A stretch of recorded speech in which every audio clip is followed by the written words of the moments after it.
This is a Film Stories original podcast. We made this. Hi, it's William B. Davis. I play the smoking man on the X-Files, and you're listening to the X-Cast.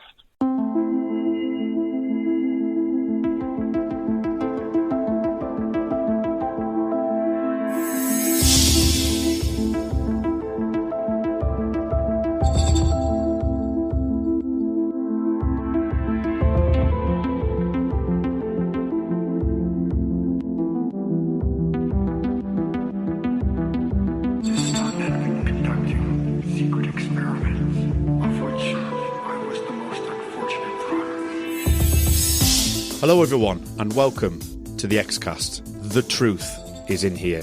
I'm your host this week, Kurt North, and thank you all again for joining in and coming in to listen to the X-Cast coverage of Season 5. This week we are following on with the second part. We had last week we had the Patient X, and this week we are going to be looking at the Red and the Black. But before we go into the details of that, I'll introduce my guest, who is the same person who was here last week. That was Darren Mooney. Darren, how are you doing today? I'm good. I'm really glad to be talking about this. It's great. You thought last week I was nerdy. Wait for this week. This week you can talk about Patient X and the Red and the Black. You're allowed to do that. There's no stopping me. Okay, so we are talking about the Red and the Black today, and that is episode 14 of Season 5. It was written by Chris Carter and Frank Spotnitz. It was directed by Chris Carter, but originally it was meant to be directed by Rob Bowman. He was supposed to direct the episode, but I think he had some reshoots of the movie, so he wasn't available, and Chris Carter has said that this was a particularly difficult one to direct, so that would be interesting to get your thoughts on the direction of Chris Carter later when we get into the episode. But it was released on the 8th of March 1998, and it sees Scully undergoing some regression hypnotherapy to recall her experiences where we last found her on Patient X on the bridge, where all the group of abductees there were burnt alive. And we also find out that the well-manicured man attempts to persuade the Syndicate to side with the newly found Rebel Alien Force, or Rebel Alliance. I did love that you called them Rebel Alliance. Yeah, I can't help it. I've got Star Wars on the brain at the moment. We've been at work and playing Star Wars literally every single day of the week. It's amazing, Darren. It's amazing. So they who have mutilated their faces and to avoid infection. And we also find out that the Krychek is holding the vaccine with the Russians, which seems to be working, and how the Syndicate plays out from there. So, Darren, what would you... we discussed this last week, but you said overall that you think that both episodes put together was a 10. With this episode specifically, what are your general thoughts on it? And again, this is one of those things where, and again, I talked about it last week, the weird situation that you're in with the Red and the Black and Patient X is that, like, when you put them together, they are my second favourite mythology two-parter in the show, behind only Nicey and 731 in the third season. But I think when you take the episodes individually, they are less than... Sorry, they're more than the sum of their parts, which means the sum of their parts are less than the whole, which is, yes, a very mealy-mouthed way of putting it. So I would probably give this a 9, even if I give the whole two-parter a kind of a 10 overall. I do think that there are some problems, particularly when you view it in isolation, that arise. And we talked about some of the issues with Patient X last week, where Mulder is very much a jerk and almost like cartoonishly a jerk. And here there's a bit of a kind of a rush at the climax where certain things happen largely because thematically, narratively, and to get us into the feature film, they have to happen. Certain character arcs, character developments, and kind of like a conclusion of an arc that and again, you and I have talked about it, and I think most other people talking about the X-Cast this season have talked about it as well, where you have this arc that's happening with Mulder over the 5th season that maybe isn't as perfectly realised as it might be, and the conclusion is perhaps also not as perfectly realised as it might be on a nuts and bolts level. But at the same time, I think when you step back and take a view of the whole thing, when you watch it back-to-back as a 90-minute episode, that's less of an issue. When you come to it, as we did tonight, having waited a week or more, and watching it as a conclusion, it is a bigger deal, I think. So I would bump that down to a 9. He says as if a 9 is a low score, and somewhere Chris Carter is like pounding his fist angrily on a table as he listens to the X-Cast going, damn it! I don't think that he is. For many reasons. But I really, really love this episode. And there's a lot to love, and I think when we get into it, this will just be a rave primarily, I suspect. Excellent. Well, I would agree. I would say about an 8.5 out of 10 for me. I think that the episode itself does quite a nice job of slowing down, because we mentioned this last week when I rhymed off a whole laundry list of things that happen within the episode and how it links in with Dwayne Barry and Tunguska and on all those elements. This is very much, as you mentioned about the film. The film's coming up at the end of this season, and they have to get things lined up ready for that. I mean, we'll take the vaccine, for example, is the main feature with regards to the film. But and I'm sure we'll talk about that in a bit more detail. But this episode does feel like it slows down in some elements. There's not as much to it, but the actual elements within it have some really striking and memorable moments for numerous different reasons, and it feels like that the episode itself, as you mentioned, watching the two episodes in separately is quite an unusual experience, and I find that for most of the X-File episodes anyway, I tend to have mostly seen the episodes as an event piece, as a movie piece in some ways, and I very, very rarely have seen them separately. And it does give you a different viewpoint on it. But yeah, I think the 8.5 would be my kind of shout on that. Now, IMDb is, of course, something that we need to have a look at. What do you think that the IMDb score would be for season 5 on this particular episode? This is going to be humiliating because I'm fairly sure if we listen back to last week's episode, you've told me which of the two is higher and lower, and I should be able to use my keen IMDb mathematic brain to work it out, but I'm drawing a complete blank. So I'm going to just throw caution to the wind. I'm going to say 8.6. Correct. What? Bang on the money. money. 8.6 just go back and edit out all that stuff where I said I didn't know. I was like, I knew all along. It was I kind of felt it inside myself. I was certain. I never doubted myself for a moment. No, absolutely not. You just know you've got your finger on the pulse of the IMDb score rating system and the fans. Yeah, 8.6. So it does give it around about, I think it's 6th from when I quickly totted up just before. I think it's around 6th in the season. So things like Postmodern Prometheus and the Redux trilogy are above it, things like that. Bad Blood, presumably, as well? Bad Blood is above it, yeah. Yeah, I did say that, yeah. So there is... it just goes to show you, though, how strong Season 5 is, really, with the episodes that they do have. And, as much as some people might not necessarily like Redux 1, but again, going back to the whole viewing it as a whole thing... Shots fired, Kurt. To bump it up. Shot fired. So, yay. Some people, one of whom may be on this podcast, Kurt says... And correct. Listeners can hear him giving shifty eyes. It's amazing. It's a remarkable audio talent. Yeah, so it's it's definitely up there. It's up in the top 6. I mean, I think the lowest one is Schizogeny, which for obvious reasons I think people might agree with, but we left Carl and Cathy to deal with that episode, so we'll let them go into that. But I would join them, but Tree's company. Oh God! Right, okay. So I think we should maybe look a bit further into the episode, unless you want to just talk generally about anything else other than what you've just said there, or do you want to have a quick overview, or would you like to just go straight into the episode? Well, no, just very quickly. I think you're entirely on the money about it kind of slowing down a bit, and I think one of the benefits of it slowing down, and this probably speaks to the whole two-parter as a unit, is that one of the things that I really love about Patient X, The Red and the Black, is that it is, for me, the two-parter that really splits the difference between the two things that I really, really, really like about the mythology two-parters.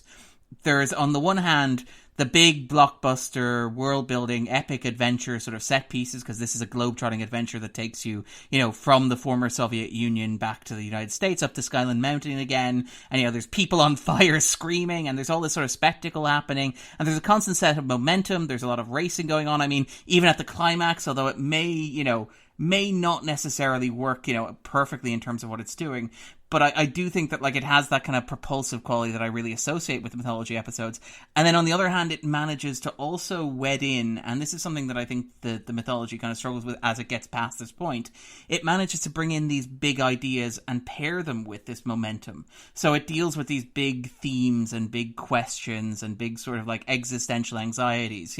Mulder's big opening monologue about the existence of God, for example. But even things like, last week I talked a little bit about the war in heaven and how that echoes through here as well. And I mean, even little bits of, say, Star Wars. I mean, you did mention the Rebel Alliance. That, that's not just because Star Wars is playing in the cinema, where you're working day and night. That's because, I would argue, and we'll get into it more depth, Star Wars is a huge influence on this, and very, very clearly so.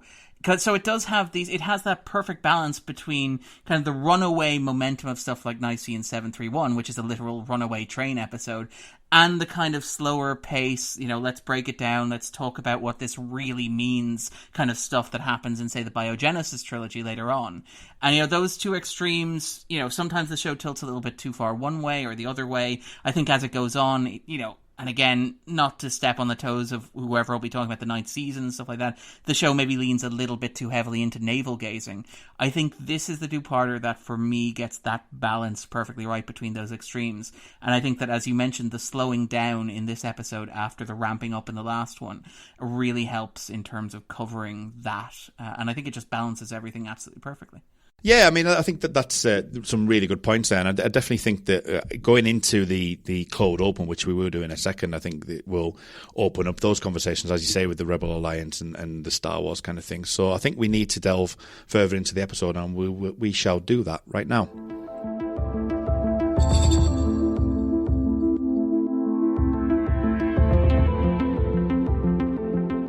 Okay, so after the recap, we're treated to what we know will be revealed at the top at the end of the episode, the Cigarette Smoking Man. We'll deal with him at the end of the episode, though. But the aspects of the Cigarette Smoking Man is there. He's sending a letter to Jeffrey Spender, and he's writing things about this Navajo story and the twin war goods that come for their father, seeking magic weapons to eliminate the monsters of the world. It's quite a unique way of opening the episode, and you've mentioned this before with the just quite. But you mentioned this in last week with the opening of that episode was the dialogue with Mulder and talking about the war in heaven and things. So this is really recalling that thematic premise of these warring factions that gods are coming and they're fighting amongst themselves, is something that we haven't really seen or we're not too far away from, but we can't really wrap our heads around it. What did you think of that cold open and sort of giving it that resonance of these themes that seems to run out through both Patient X and the Red and the Black?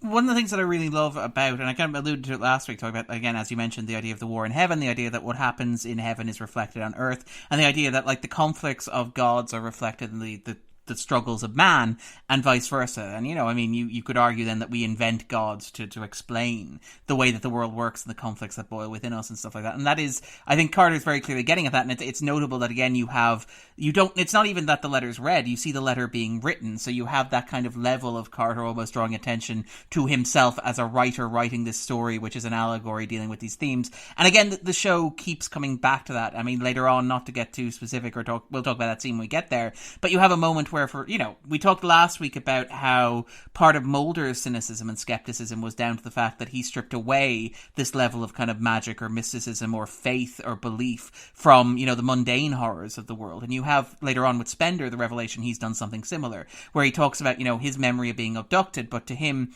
that's just a fancy sheen that he puts on a story, really sad story that's very banal and generic about his father leaving his mother and him basically having to deal with her psychotic or mental breakdown. And how, when you strip the romance away, these things become very depressing and very bleak. But what I really like about the intro, and again, this is something on the podcast before I've described myself as shipping agnostic, which is I don't necessarily have a strong opinion one way or the other about like shipping and about Mulder and Scully, whether they have to be together or whether they work better platonically or kind of whether the relationship is an end game. But I do think that most obviously and this is very important, the X-Files at the peak of its success, and I want to be clear, this is not being disparaging or diminishing in any way, shape or form, but Carter and the writers, I think, understood fundamentally that a large part of the show's DNA, not the greatest part, to be absolutely clear, not the most important part, arguably, I would say probably an essential part, but not like the most essential part, was something of a soap opera. It was something of a kind of a very, will they, won't they drama, interpersonal drama, secret father, secret siblings, lost family, that sort of stuff. And you have, like, the Red and the Black is this fantastic epic story about the struggle for freedom in a chaotic universe and the fate of mankind's in the balance. But it's also, from like the opening scene through to the closing scene, a question of who Mulder's daddy is, possibly, and kind of like whether or not he has a secret half-brother in the FBI. Spoiler, he does. He absolutely does. And I kind of admire that. And again, you have it like, It happens in the teaser where you have the letter that's written, you know, your loving father, and you don't see who's writing it. And you have the kid in, like, again, this most hackneyed, almost kind of Hallmark movie sort of way saying, Federal Bureau of Investigation, which is obviously meant to like kind of catch the audience off guard and assume that it's meant for Mulder, because who else is it going to be meant for? And obviously then later on you have it go to Spender, and it's like, oh, that's a big shocking reveal. It's like, I never saw that coming. It's kind of a big twist about the character's parentage that catches you off guard. And I mean, it's easy to be trite and dismissive at this stuff. And I think, to be honest, as the show goes on, it does maybe lose the run of itself in this regard, where it starts adding twists that don't need to be there. It starts over-explaining, kind of retroactively revising things. I'm thinking particularly about things around William, for example, when he arrives later on in the show's run.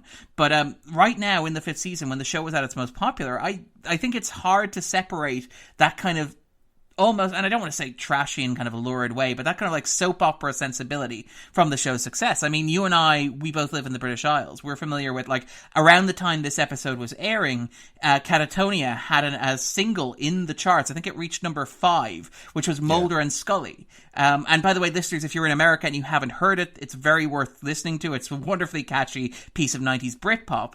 But it basically hinges on the idea that, like, the X-Files and Mulder and Scully are essentially this wonderful metaphor for what it's like to try and find love in the 90s, to quote another 90s Britpop band. And, like, you have the show almost jumping directly from that teaser into the sequence of Mulder running to the bridge in Skyland Mountain. And again, this is something that is almost kind of, it's almost absurdly melodramatic and kind of over the top, and kind of like, because the audience knows there's no way that Scully's dead. There's no way that Gillian Anderson, who just won an Emmy for working on the show, and, you know, is on a way to pick up another Emmy nomination, I think, this season as well. Yeah. There's no way that she's going to drop off the show in the middle of the season, not only also because she's in the trailers for X-Files Fight the Future, but you still have this kind of sequence of Mulder running through the bodies, like shouting, looking like really distraught, and, you know, even like when they're loading Scully into the helicopter, you have that shot of him running, you know, when he doesn't necessarily really need to be running to build that sense of momentum. And again, it's a sense of the show understanding that even while all of this kind of absurdly epic stuff about rebels and colonists and the men who secretly rule the world from their clubs in, you know, New York City, and, you know, experiments being conducted and vast conspiracies that span from Russia to the United Nations, at the heart of all this, there's this very relatable, very kind of almost basic story of a dysfunctional family that is arguably like something from Days of Our Lives, or from, you know, from a soap opera, something along those lines. And the show is never ashamed of that fact. And I think that it works really well here because it gives you this kind of strange, intimate, emotional investment. It's a story of a father and 2 sons. And again, not coincidentally, the title of the 6th season 2-parter that will conveniently wrap up this arc. But again, it finds a way of boiling all of this down. And you mentioned the letter that the cigarette-smoking man writes about, you know, the two children and the god, and the battle that they're fighting. And again, that's a way of, you know, we talk about the show's mythology. It's kind of its central conspiracy storyline, and we call it mythology for a reason, because the mythology is a way of making all this seem grandiose. And I mean, as we go through the episode, we'll probably talk in a bit more depth about the way in which the X-Files as a whole, but this 2-parter in particular, is constantly mirroring and reflecting characters. It's that, you know, whole as above, so below sort of sensibility, where things echo and reverberate and become larger than life, but are actually really small, really relatable, and really sort of intimate. And I really like that aspect of the teaser, because it's, again, you were watching last week and the episode ended with people on fire, Scully facing imminent peril, a possible alien abduction on a bridge as people are screaming when the credits fade to black. And you immediately come to this kind of, again, Hallmark-esque life in the snowy wilderness with an adorable little kid who will post your letter for $5. And it's kind of this amazing contrast, which I admire the show so much for not only attempting, but in this episode pulling off, or at least pulling it off for me. Yeah, I mean, you mentioned a few things there. I mean, I just going to the changing of the episode from one to another, that Chris Carter and the X-Files as a whole did that so well, where you would start in sort of the middle of a story, or they would bring new elements into the story, and you so were wanting at that time in episodic television to see what happened on that bridge, that it just delays it that extra few minutes just to give you more of a frustration, and adding these elements in. But I totally agree with the relationship aspect of it, and there's a few things that you mentioned there. I mean, things like, you know, bringing in the Cassandra and Jeffrey Spender storyline, to bringing in the typewriter, which we'll talk about the Cold Quit adventure a bit later on, I think. But yeah, so we're bringing in all these elements, but they are going to be paid off in Two Fathers and One Son, as you've mentioned, that we're going to skip through the movie, and I think we'll talk about that in a little bit more detail a bit later on as well. That some elements are in here, but a lot of it is left for that next part next year. But having that, and you're completely right with that Mulder and Scully Catatonia 90s song, which was a classic song growing up. It was I used to love listening to that. But that just goes to show you where the X-Files was in this era. That's around season 4, season 5. I remember as we get into Triangle in season 6 that it was so het up with. It was front page news that there was a kiss scene in, as I say, in Triangle, for example.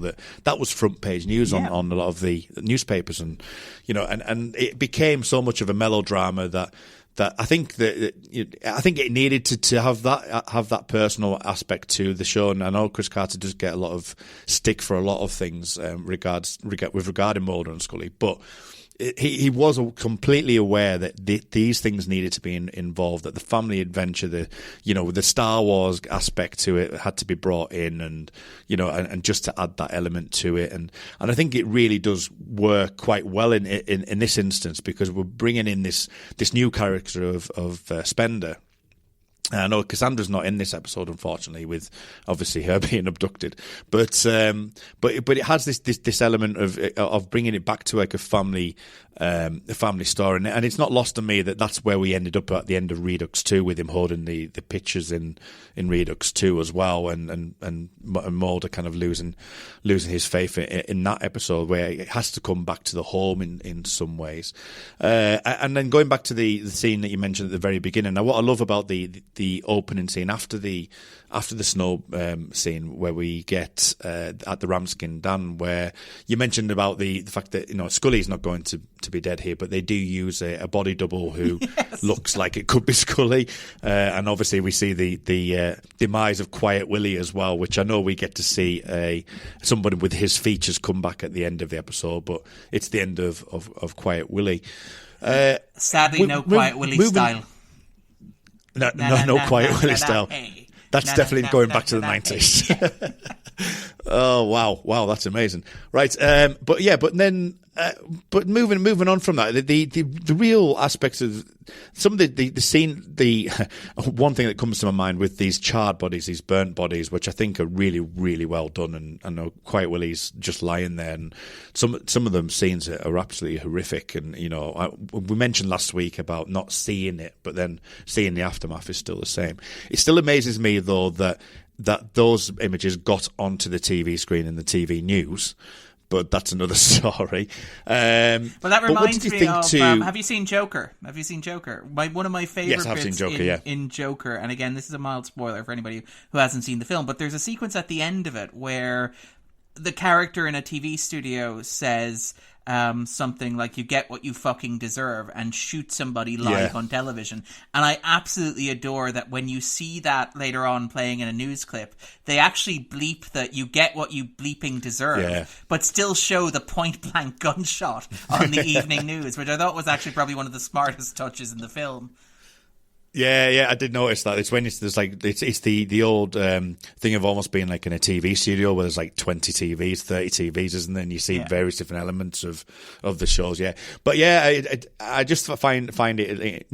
I mean, it's there for effect, and you wouldn't necessarily see that on the news; it would be blurred out and things. But it's really interesting how they do give you that ominous feeling at that point, and when we do find Scully in the in the hospital, what we tend to find, and I think this goes over the couple of scenes where she is in hospital, and I'm going to jump around a little bit just because it kind of links in quite well, that Scully has no real memory of this. And one thing that I've noticed that plays a lot in this episode, you mentioned before about Spender and his aspects of his regression hypnosis, and we'll get into Scully's hypnosis soon, but memory plays a really important part in this episode. We have the conversation with Mulder and Scully that Mulder has his regression of his abduction of Samantha, and Scully doesn't have anything to hold on to, and she really needs that. You get the Spender believing that he really struggles with the fact that he believes that he's been told the same story time and time again, and his memory's been altered because of that. And he refers to Mulder, and Mulder's sort of continuation with Scully, and has that had an impact on Scully. What did you think of that aspect of the episode with playing with this idea of trusting memories, and how that kind of refocuses at the show at the end of the episode with going back to the status quo effectively? How did you think that was over the course of the episode? I mean, memory has always been, again, this is one of the big conflicts within the X-Files as a whole, is the idea of the gap that exists between memory and history, and like how you remember things being versus how they really are, and then kind of like the subjective experience. And again, this is probably something that ties into that tension that we talked about when we talked about the Mulder as a skeptic arc that runs through the 5th season, where there's a sense of Carter being almost kind of spiteful, having been challenged in the press about a show that, is seen as embracing the paranormal and kind of rejecting skepticism and embracing New Age philosophy without any kind of self-criticism or self-awareness. And there's a sense in the 5th season arc of Carter being, well, like, okay, fine, I will strip out every bit of romance, every bit of kind of fantasy, every touch that makes this horror story remotely bearable or fantastical. I will strip out and I'll remove that, and I'll give you exactly what you seem to want me to give you, which is a story about how horrible the world is, how experiments happen on people who are vulnerable, how people who are weak are exploited, how people have trauma and that trauma shapes them and defines them, and how basically they're defined by what actually happens when you take that away. And there is kind of, I'm not even sure that I would describe it as memory, but there is this kind of theme that runs through the two-parter where it's about almost how we experience things and how we contextualize things and how things feel to us. And again, it's very similar to what's happening on Millennium, during its 2nd season at the same time, where the second season Millennium is preoccupied with the idea of apocalypse, but the idea of the apocalypse as a personal experience. It's what you personally are going through. It's the end of your world. And, obviously in Millennium, it's like Frank Black is going through a divorce, and that is the end, or a family breakdown, and that is the end of the world as he knows it, if that makes sense. And so the idea of apocalypse becomes a way of filtering that through. And the X-Files has always kind of had that in relation to past events, where, the central trauma at the heart of the X-Files is the dissolution of the Mulder family unit.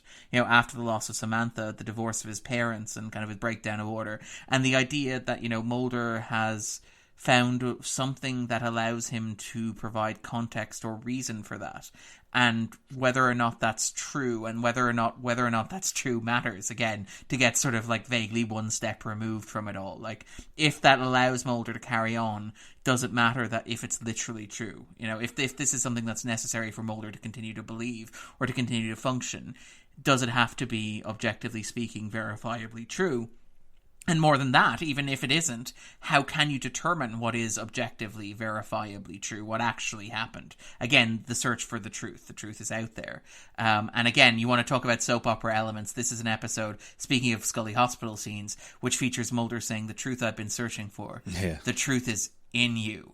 And there's a moment where, like, I've seen the episode a couple of times, and in my head I've heard a heavy bass line come in there, because it's like smooth Mulder, very, very smooth. But more seriously, I think that is kind of what the episode gets at with this idea of memory, with the hypnosis and stuff like that, where Scully is literally transported into a story where she explains what happens, and Spender himself explains in very simple, pragmatic, and very, deadening, if we want to be entirely honest, very depressing terms. like the trauma that he personally is working through. Because obviously we find out later on that there's a much more elaborate explanation for what was going on in the Spender family. Like, not to get too spoilery for two fathers and one son, but, you know, Spender's account of events, omits a few key details. But even allowing for that, though, it does capture the core essence of it, which is that, you know, there was an abusive father there. The father wasn't there to play the role that a father should play in raising a child. And he abandoned a mother who was, due to his manipulations, emotionally vulnerable and constantly on the verge of a nervous breakdown, which placed enormous pressure on her son. So, like, that is true. That is an account of events which explains everything that happened to them.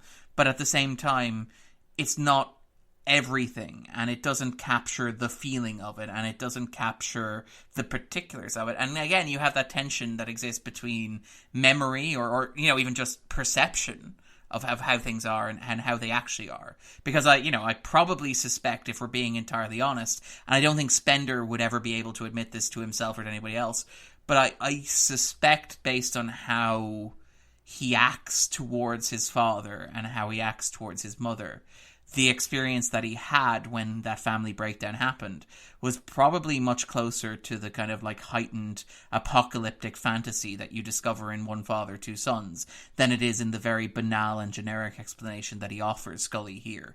You know, and obviously the one that he offers here is probably something that is truer to real life. But, you know, again, you have that kind of disconnect between, you know, it was apocalyptic because it was the end of a world for him, if that makes sense. Yeah. And what did you think the way that because it's interesting how they brought Spender in. I mean, we mentioned this in the last episode, because it kind of comes through via Scully, and we know we talked about the potential for him to be, you know, the people were particularly interested in him maybe taking over in the role with everything that was going on behind the scenes with David Duchovny and the like, but that the focus on him, really, he does have a little bit more to play with Mulder in this one than he did with the previous episode. But again, it's more that Spender's going in via the Scully persona rather than like sort of heading straight on with Mulder. What did you think to that, really? Because we don't really get that kind of, Mulder's never really kind of throwing that out there, that, you know, apart from saying, we know did this happen, what makes you think we've had anything to do with this, for example, and stuff. But he does have more of a rapport with Scully. What did you make to that? Well, this is interesting. Again, this kind of gets at one of the larger things that I absolutely love about this two-parter, which is, and again, this is the one where you're like, Chris, I can see you typing on the typewriter in that opening scene. I'm well aware of what you're doing and what you're drawing attention to what you're doing, which is this idea of mirroring that runs through the two-parter, where, and again, you know, this is one of the things where it's probably nice to talk about Carter's direction as well, but throughout the way that the episode is structured, there is this constant mirroring of characters and functions and sort of plot beats and dynamics that run through, where absolutely everything, and again, this is why I love the two-parter so much, because it is propulsive, it moves, it doesn't necessarily get caught staring at its navel a great deal. And I mean, I absolutely adore the Biogenesis trilogy, but that is an episode or a three-parter that occasionally gets stuck staring at the stars, whistling to itself. This is an episode that does move, but while it's moving, it constantly referencing, constantly mirroring. So Spender exists as a mirror to Mulder. And again, any number of obvious ways you can point that out. I mean, Chris Owens is dark-haired, you know, relatively handsome. He's maybe not David Duchovny, world's sexiest man, but he does look like, you could imagine, like, Chris Owens in the 90s leading a show. And he has that role. And similar, he's, you know, it's revealed that he's actually the cigarette smoking man's other son. You know, he's actually Mulder's twin brother. He's one of those twin gods that's referenced in the letter there, for example.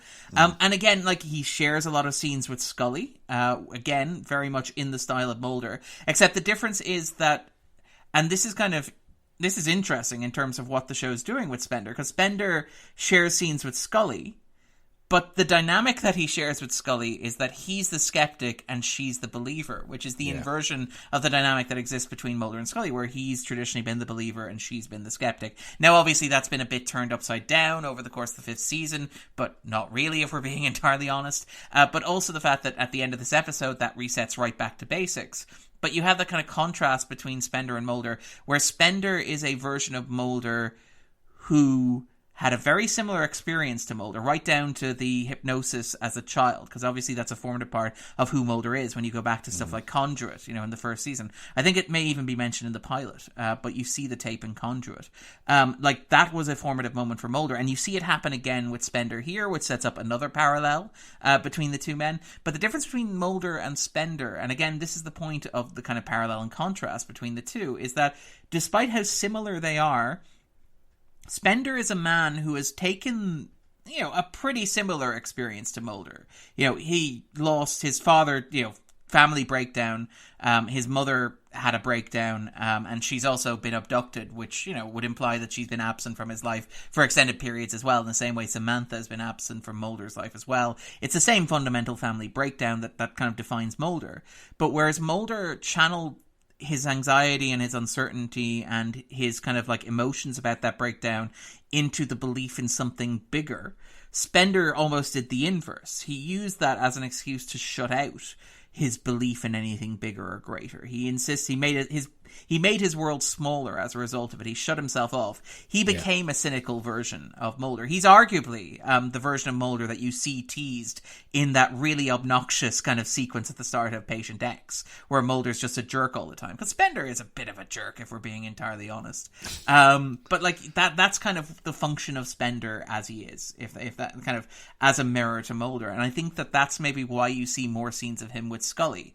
Because if you have him in scenes with Duchovny, well, first of all, I'm not entirely sure that they figured out what the dynamic between Mulder and Spender would be. Because, if you want Mulder to bounce off a skeptic, you have Scully for that. But also, Mulder is going through his own journey where he's going from being a skeptic to a believer.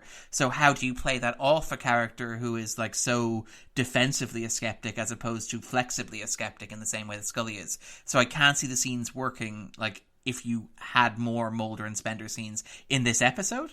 But I also think that he works well with Scully in large part because through Scully becomes a kind of a fulcrum and allows you to compare and contrast the two. Because obviously Scully also shares a lot of scenes with Mulder in which he discusses similar things and has discussed similar things over the course of the show. And so you get a clearer sense of what differentiates Spender, from the archetypal Mulder who will be returning at the end of this episode. And by the way, it's really nice that, skeptical Mulder, who hasn't really been here, but has kind of been implied to be here since the start of the 5th season, leaves in the same episode that Spender's introduced to kind of fill that same kind of shadowy function.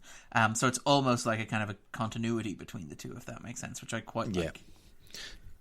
Yeah, I mean, I think that the both Gillian and Chris Owens do really work well together. I think that the chemistry between them. I think Gillian, obviously, without a doubt, can play off anyone. I think, but she just has the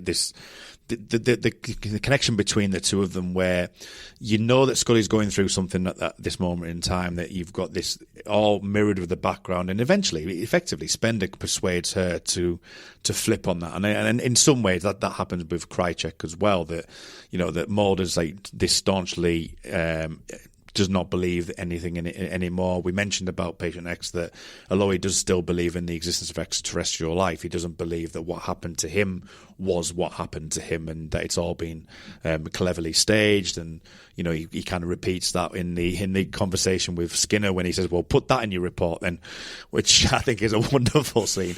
As much as I don't like Dickish Mulder, I actually really like that scene. But you've got those elements at play as well, and I think that works really well. Speaking of Krycek, we haven't mentioned him yet. He is in this episode, and he's got quite a pivotal role to play now with the well-manicured man. All I'll need to ask you, Darren, is, do you have the vaccine?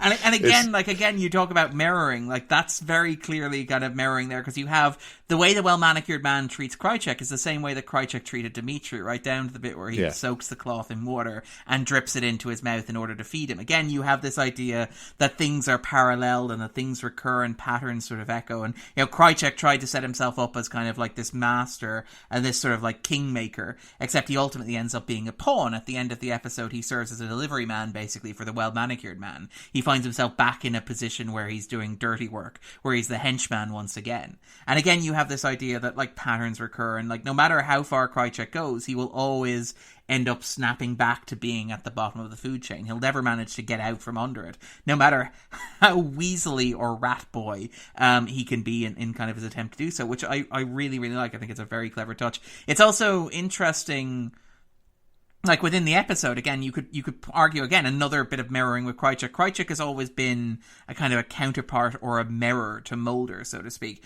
Most apparently, in the second season, where he's, Mulder's partner, except he turns out to be duplicitous. And he's, again, another surrogate son of the cigarette-smoking man, because he's recruited by the cigarette-smoking man, and the cigarette-smoking man tries to kill him, and, that sort of stuff. You have that betrayal, and that betrayal of the father, which obviously mirrors, the relationship in the Mulder family, and the fact that Krychek is the one who kills Bill Mulder as well. So you have that dynamic that has always been there as well. But one of the things that and I'm kind of ashamed we didn't get to talk about it last week, but the idea that I really like in Patient X that ties back into the kind of, like, again, the melodramatic aspects of the two-parter. And by the way, worth noting that this episode, and it's great because you can't call it stealing because Fight the Future hasn't been released yet, but it kind of, Carter clearly understands the effectiveness of Mulder watching Scully being, like, wheeled away into a helicopter as he's powerless to do anything to stop it, because you get that exact same sort of moment here, which is very clever as well. I really, really like that. It kind of, like, it pre-steals, if that makes sense. The answer just got loaded into that chopper, which is like, I hope you remember this in a couple of months, Mulder, because this will seem like foreshadowing. But even in the previous episode with Krychek and Covarrubias, who hook up, you have the show playing into the tension between Mulder and Scully, because you have Krychek and Covarrubias as evil, sexy Mulder and Scully. Covarrubias having been set up as a possible foil for Scully. Again, she has a similar hairstyle to Gillian Anderson, except she's blonde instead of, red hair. She possibly uses more hair gel, but I think that's because she's evil. But also, you have the idea that Mulder and Scully, who haven't consummated, at least as far as the audience is concerned, haven't consummated their relationship at this point in the show. I choose to believe that, maybe they are, maybe they aren't, it's none of our business. Compared with, like, the sequence in Patient X where Covarrubias, who is, like, a surrogate Scully, shows up and confronts Krychek, who has always been the stand-in for Mulder, and then they make out with one another and then betray one another because, of course, they are a perverse Mulder and Scully. And again, later in the episode, in Red and the Black, you have the obvious contrast between Covarrubias, who is infected with the black oil and experimented upon by the Syndicate, that, like, and the episode even reinforces this in the way it plays certain sequences, in the way that it cuts from Scully in her hospital bed to Covarrubias, as if to kind of parallel the two, kind of even more firmly as well. I really, really like that touch. And again, this is all kind of mirroring. It's all really kind of very clever structural stuff. It's everything in this episode serves as a function or comment on some other part of this episode, which, if the episode wasn't moving and didn't have, like, a firm narrative engine or solid character arcs driving it, this would all seem unbearably pretentious. It's like, oh, look at what I'm doing. I've, literary 101 sort of stuff. I'm going to drop some Dostoevsky references in here just to show off what I'm doing. But I really, really, really like that aspect of it, where everything bends back upon itself. Everything is so consciously designed to draw attention to how consciously designed it is. I absolutely love that aspect of the two-parter. Yeah, I think the couple of things that you said there, I cannot believe that we didn't talk about that scene last week, because that is one of my favorite scenes of all time. Because I just love the idea of Krychek and Covarrubias, even to the point where at the end of season 7, I wanted them to, like, lead the show. Yeah. But yeah, I really do appreciate that aspect of what you're saying. Evil, with sexy X-Files. Come on, tell me you wouldn't watch Evil, Sexy X-Files. It's totally my jam. That I would love to see. I'd love to see the full unadulterated version of that. But speaking of that as well, you mentioned about whether or not Mulder and Scully got together. I would dare you to read Sarah Blair's reading on Redux 2. With what happened between the killing of Scott Osselhoff and the morning after, before Mulder goes on his little quest into the thing, because there's a certain bit of fan fiction that she wrote which is very, very interesting, put it that way. So dare to find that and read that, Darren. Okay. I was going to make a shotgun reload pun, but I feel like that would be inappropriate. Personally, if we're going with my own personal fan fiction, I am like in my head, and again, this is somebody who's shipping agnostic, like 90% certain they were knocking boots before Detour. Like that's my kind of watermark. I know that, like, in my heart of hearts, it only makes sense for me that Mulder and Scully were knocking boots before Detour. It has to be. Detour is like the last point at which I can buy them being entirely platonic. That's just me. Well, I would definitely read Sarah Blair's reading on that then, without a doubt. But going back to, as you say, with the whole Marita thing, that you mentioned that that Marita kind of like has a role now. I mean, this is going moving forward throughout the whole show, that she's someone that doesn't have the best of moments moving forward here. That, you know, she gets quite a rough deal, really. But it moves into the... That's largely, I think, because of actor availability is the problem. Like, again, yes. Laurie Holden... and again, the show got phenomenally lucky with its casting, to be entirely honest. Again, the show's always been very, very lucky with its casting. I mean, you mentioned Krycek and the well-manicured man. That sequence is astounding for a number of reasons. The large part of it is that you have two actors on a set talking to one another in using just abstract nouns, but selling like this big dramatic, not only the obvious stakes of what's happening there, but also the personal stakes and power play that's happening between these two individuals. And it's done so well. But with Laurie Holden, the situation was rather unfortunate because they cast her around the time like it seemed she might be blowing up. She might be turning into an actual bona fides movie star, because obviously back in the 90s there was a gap between, it doesn't really exist these days, but in the 90s there was a gap between being a TV star and being a movie star, because I think she popped up in Dumb and Dumber, if I remember correctly, but her big break was The Majestic, which was the movie starring Jim Carrey, which was I want to say Jonathan Demme, but I should probably check that to be absolutely sure. But it was supposed to be this huge kind of breakout role that was going to turn her into a genuine movie star. And so as a result, the show wasn't able to use the character of Covarrubias as frequently as it might have liked to, which is a shame. And again, you see that like almost every time the Krycek pops up on the show after this point, you will find an interview from a member of the production team saying, yeah, we really wanted to have Covarrubias, but unfortunately Laurie Holden wasn't available at the time. Yeah. So we just had to write around that, which is a shame, because I do feel that that's one of the... I absolutely adore the 8th season of the show. It's one of my favorite seasons of the X-Files as a whole. But one of my big issues with it is that it misses Covarrubias. It feels like bringing, Krycek may or may not be a part of the 8th season, but Covarrubias definitely isn't. And it feels like that's one beat that's missing from that part of the story for me. And it's a shame, because obviously... Yeah, I would agree with that. Yeah. Yeah, I mean, I would definitely agree with that, because as I say, I mean, going back to that episode, the fact that she's used very, very sparingly, I don't think she really appears now until... I think she does appear in 2 Hours, One Son. She does indeed. She has a short scene. She does, yeah. It's a short scene in One Son, I believe, as well. And again, you can tell that was the kind of thing where it was like, we have Laurie Holden for a day, so we're going to do what we can with her. Sorry, it was Frank Darabont. Apologies, it was not Jonathan Demme. It was Frank Darabont. That's my mistake. Yeah, I do remember. I think it was Dumb and Dumber. That's a blast from the past. I'll have to rewatch that. But yeah, she was in that film, wasn't she? So. Going back to the Krycek well-manicured man, something I just wanted to just very briefly touch upon, just a bit, something being a bit facetious here, that the only issue that I do have, you talk about this episode going into talking about getting the vaccine, the vaccine that Krycek brings to eventually find out, well-manicured man's clever enough to work out that I know why you infected that boy, because why infect him if you haven't got the cure? Give me the cure, give me the vaccine, as I joked about before. And then we get into the whole power play, which we'll talk about in a minute, with the First Elder and well-manicured man with on Marita. But the eventually, you're saying about him snapping back into this mold of, basically the well-manicured man's poster boy, and he is literally, as we find out when we get to the end, he goes to find somebody at the very beginning of the episode to bring someone back, and he's the one where he's delivering the message to Mulder in this episode. That he basically becomes the driver in the end, which is quite ironic considering what happens to the driver in the film. So I'm glad he's not in the film. Put it that way. He scheduled his holidays very carefully, did our Alex Krycek.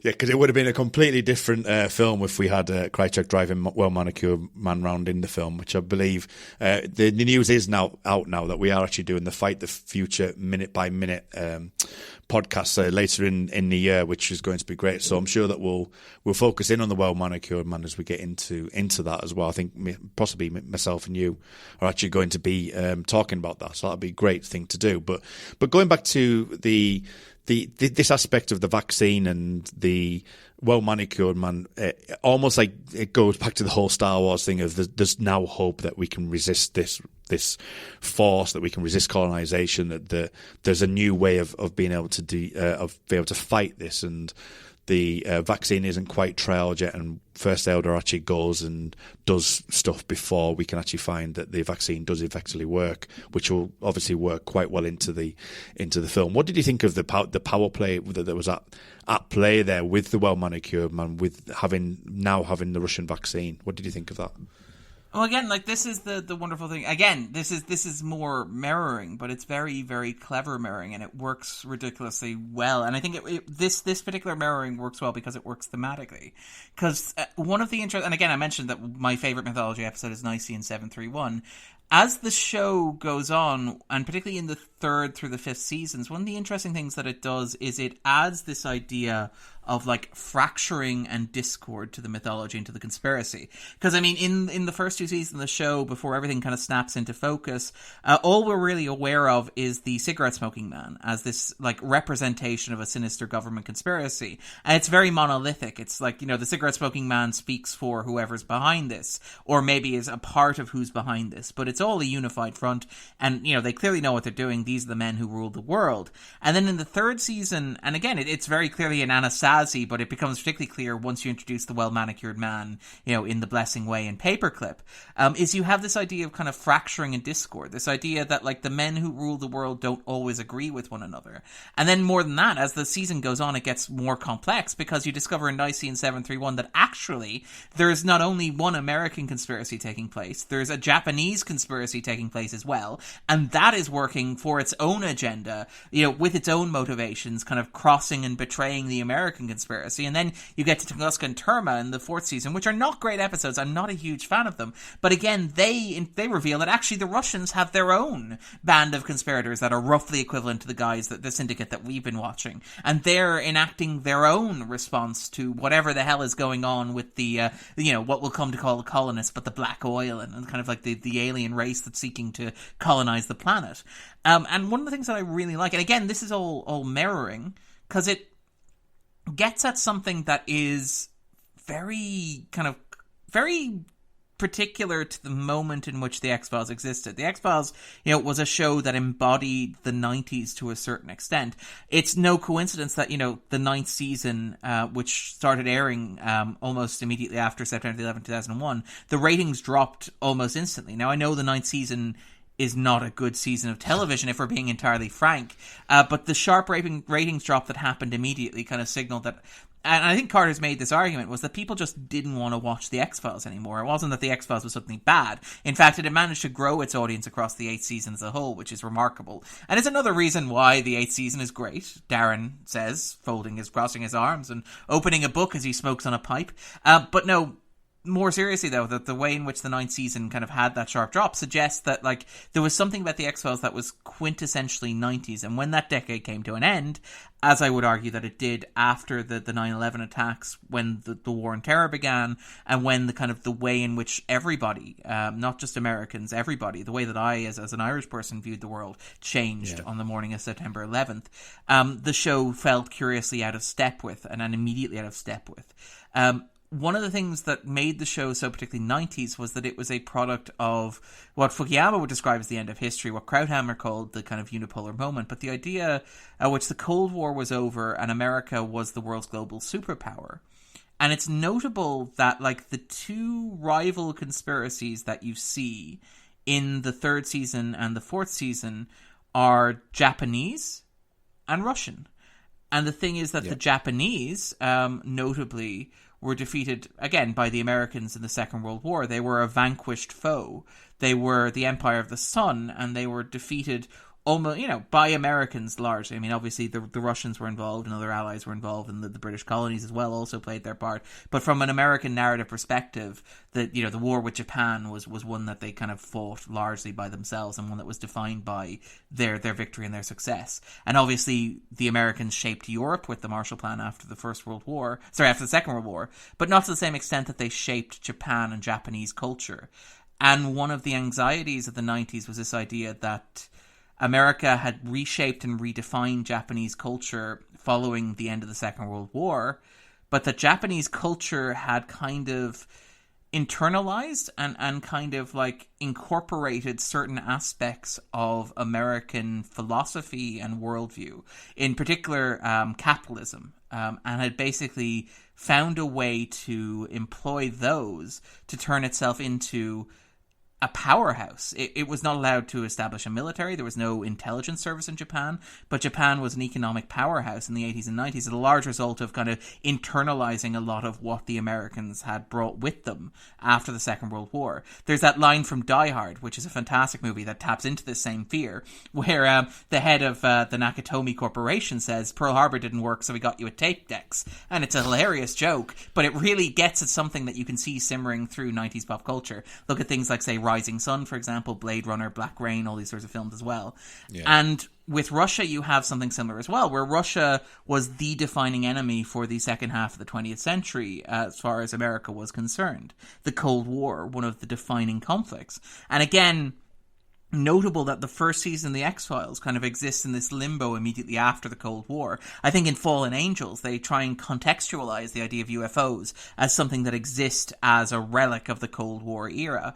But like after that, it's largely a sense that the Cold War is over and now the colonists are here. Now we're worried about aliens and an invasion and colonization because there's nobody else on this planet that can challenge America. There's no ideological foe that exists in this global sphere against which we can define ourselves, so we have to, if you want to believe Kritzkow in Redux 1 and Redux 2, we have to make someone up to justify it, or to excuse it, or to allow us to kind of like continue developing in that way.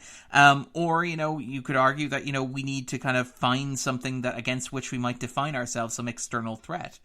And again, this is the thing with the idea that the Russian conspiracy that you see in Tunguska and Terma is arguably a reflection of the American one, because again, you have this idea, something that was happening in the 90s.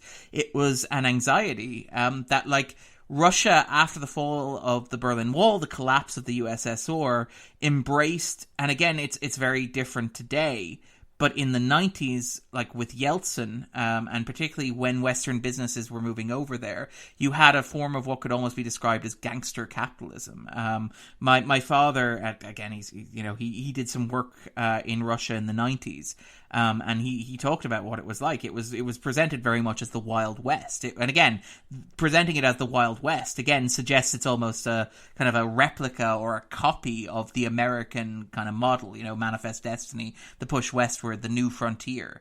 And so you have this idea and this anxiety with the conspiracies within the X-Files, the Japanese conspiracy and the Russian conspiracy, that you have these countries that were once huge, gigantic threats to America, but which have now, ironically, incorporated American ideals and identity to the point where they have become a reflection and through that reflection, perhaps a source of anxiety, because you're worried about Japanese economic power now, because that economic power is largely defined by what happened after the Second World War, and you're worried about Russia and capitalism running rampant in Russia, because again, that's what happens when communism collapses and it's replaced immediately with liberal Western ideals. And you have that, like, I'm sorry, I swear I'm getting to a point here, but you have this happening with the conspirators as well, even within the unit of the conspirators, where you have the first elder and the well-manicured man arguing, because there is no consensus. Like, the fantasy was that at the end of the Cold War, the Berlin Wall would fall, liberal democracy would win, and we would all know what was right. We would all know what was the right way to live our lives. We would all know where we wanted to go together. We would all know what the future held. None of us would have to worry. None of us would have to dread. None of us would have to worry about, have to fathom, competing ideologies, because the ideology that was correct was the one that had won, and that would be the one that we would follow, and that would guide us into the future, into the 21st century, to the new millennium and beyond. And you have this anxiety in the X-Files, and it's particularly obvious with the conspirators from the third season onwards. Once they start getting distinct personalities, once they begin having distinct agendas within the group, that's not what happened at all. That you had the collapse of an external enemy, and what happened is that immediately afterwards we almost started turning on one another because we didn't know where we were going. We didn't know what we were doing. We didn't know what our plan was. And you have that here with the conspirators who can't decide amongst themselves what the right course of action is when confronted with an existential threat that the colonists represent. The colonists want to, again, not to get too specific and not to step on fight the future, but it's largely been confirmed in Talitha Kumi. The colonists want to conquer the planet and either enslave or destroy or, use mankind as raw material for the purposes of rebuilding their empire or kind of seeding themselves here. And you have this kind of idea that the conspirators can't decide amongst themselves the right course of action.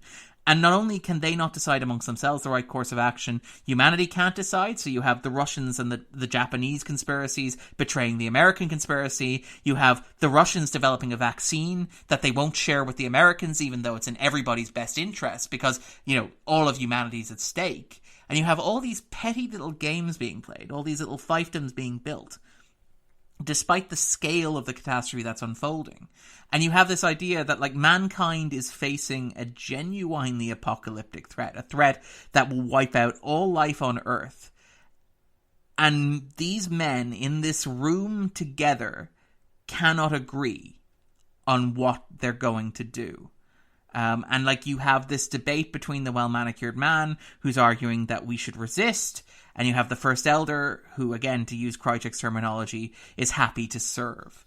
Yeah. And you have this idea that there is no unity, there is no single perspective, there is no chance of humanity coming together to overcome these problems. And again, this is something that feels incredibly nihilistic and grim.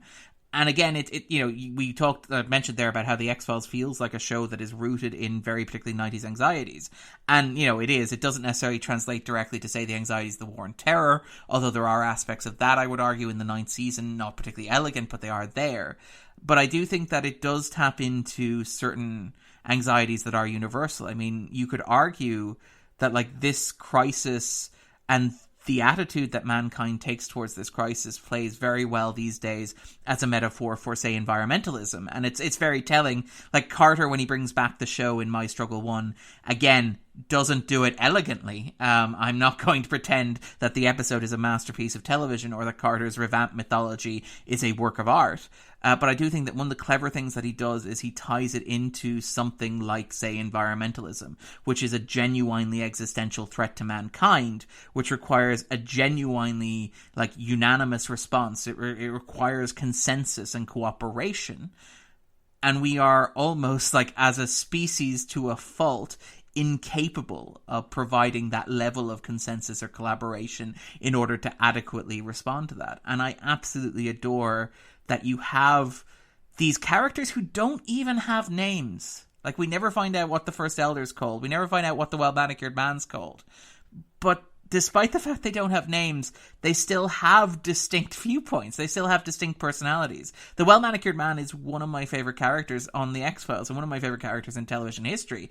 I don't know his name. I never will. And that's kind of brilliant. It's kind of amazing that he's this nondescript British gentleman, a middle-aged British gentleman in a suit, and yet somehow he is different from that middle-aged Marlon Brando impersonator in a suit with whom he shares a lot of his scenes.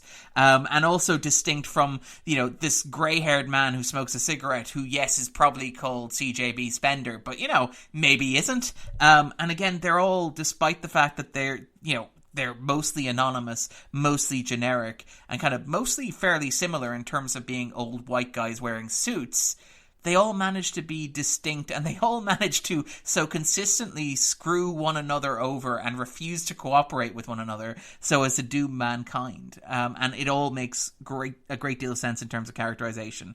That's something I've always loved about the show, and that's something that I really love in those scenes, particularly in this two-parter. Talking about the actual debate that they're having is over this rebel that's actually crash-landed, because it's not X-Files without a UFO crash, is it really?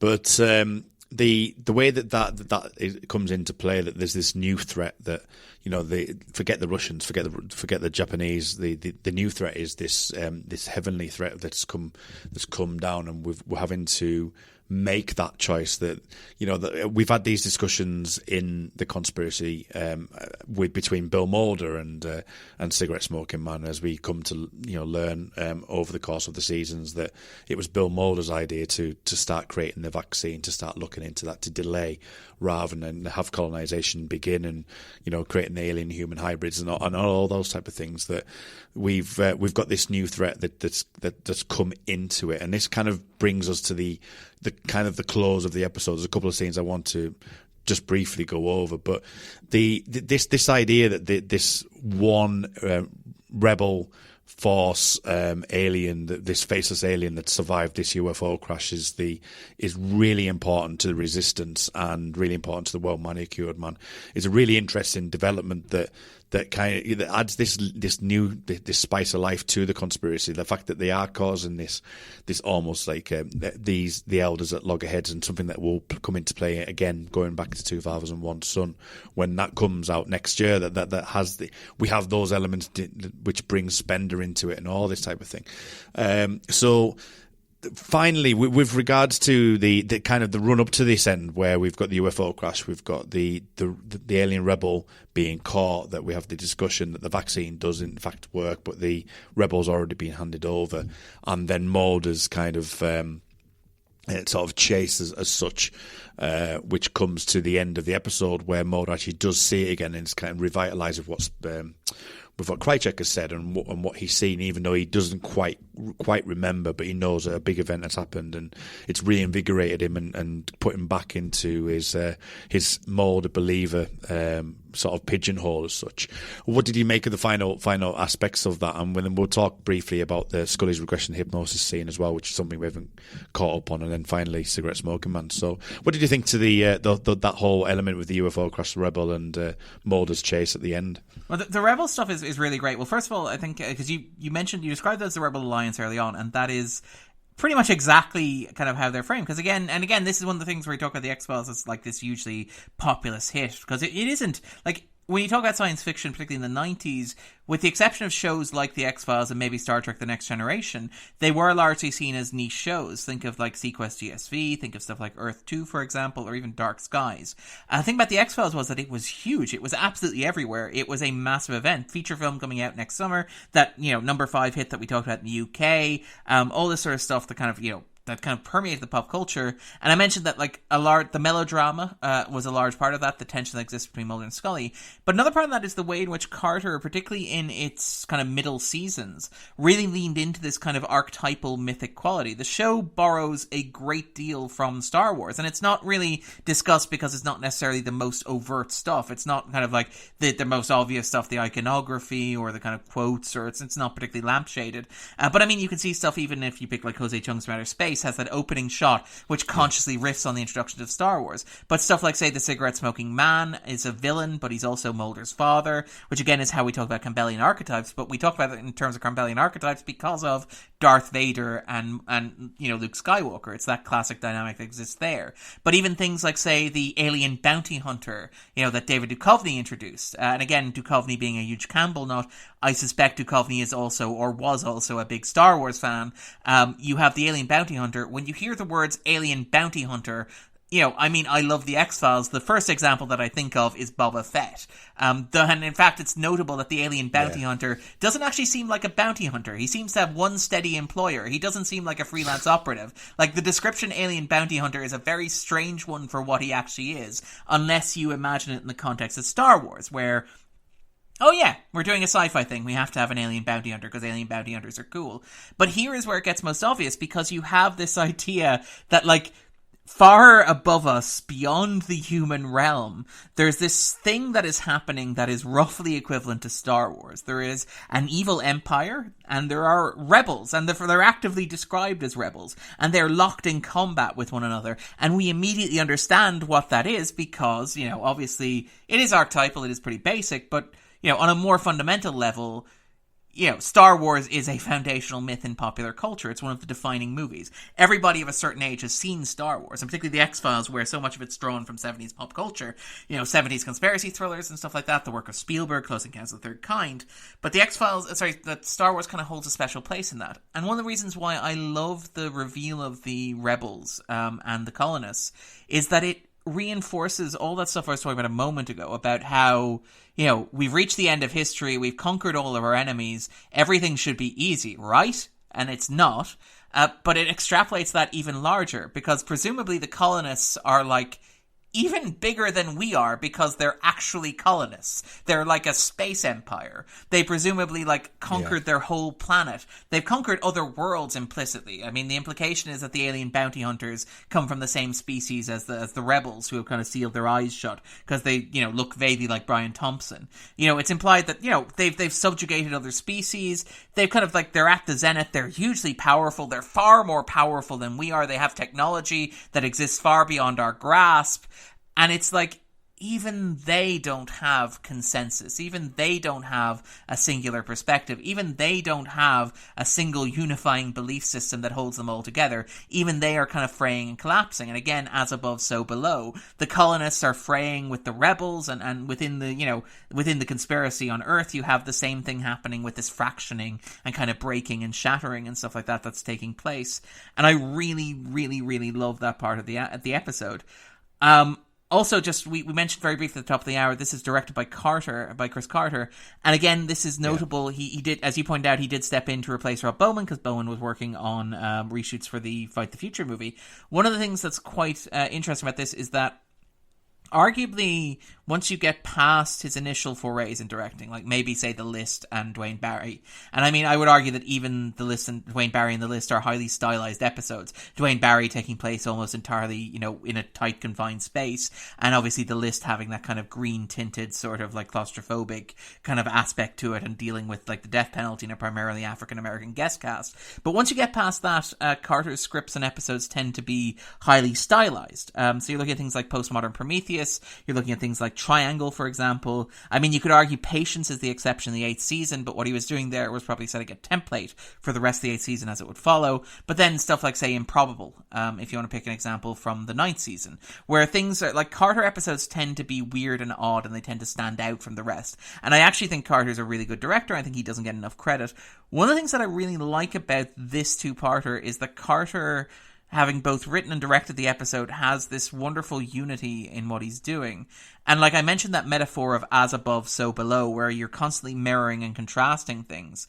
Visually, the episode continually mirrors shots and objects. And I mean, I mentioned earlier cutting from Scully to Covarrubias to reinforce the difference. But even more precisely, I'm thinking of that UFO crash, which is an absolutely great sequence. But the moment where the UFO crashes onto the military base at night. And again, it's one of those things that I'm not entirely sure how this works logically or practically, but the ground around it is covered with little fragments that are also on fire, but they're little speckles. There's not like huge chunks. So it actually looks, when you're looking at it in the dark, it looks almost like you're looking at starlight, but it's starlight on the ground because it's these little specks of like burning fire decorated around this UFO that just happens to have crashed on the surface of the planet. And then later on, you have, I think around the same time in the episode, you have this juxtaposition where the camera gives you the shot of the conspirators of the Syndicate kind of looking down on Covarrubias as the vaccine is kind of implemented on her, and they're looking down and they're in a little semicircle with a kind of a glass peering hatch, so they kind of, you can see them looking there, and then you get a reaction shot, almost a counter shot, an insert shot of Covarrubias's eye, but with the light, the surgical light, kind of forming a little halo in it. So it's almost an exact mirror of the shot that you've just seen of the conspirators looking down. So you have, like, the camera literally juxtaposing what is above, which is, you know, the stars in the sky, or the conspirators looking down with Covarrubias, with what is below, which is, you know, the field with the speckles of fire on it that look like starlight, or the kind of circle of light in Covarrubias' iris as she's being watched by these men in this booth above her. And I really like that aspect of kind of Carter's direction. But very quickly in terms of you also get that in the, I mean, I'm going to talk about the regression hypnosis scene anyway, but you also get a godlike view when the camera is looking above Scully in the couch, and she then retells her story through the story element, and something I'd like to catch up on as well, that way it looks up to the spaceship. So you're getting that kind of reflection on that as well. But also, just while I remember about this before we move on a little bit, was he resisted the temptation to have Scully to recite in a monologue style what was happening. It was more what was on screen and stuff, which I quite liked in there. But carry on what you were saying. But that's another point as well. Another viewpoint that he did. The sequence is absolutely amazing, and Anderson is astounding in it. And again, like there's something very effective in the way that I think, and again, I'm not sure whether this is Carter as a writer, Carter as a director, or Anderson as a performer. I think it's maybe all three of them working together. But it's that thing that we were kind of talking about, where you have that contrast between, you know, the objective verifiable truth, which is, you know, maybe impossible to find and maybe impossible to verify, and you have that contrasted with the actual feeling, the actual sensation, and again, you described it as the actual memory of what happened.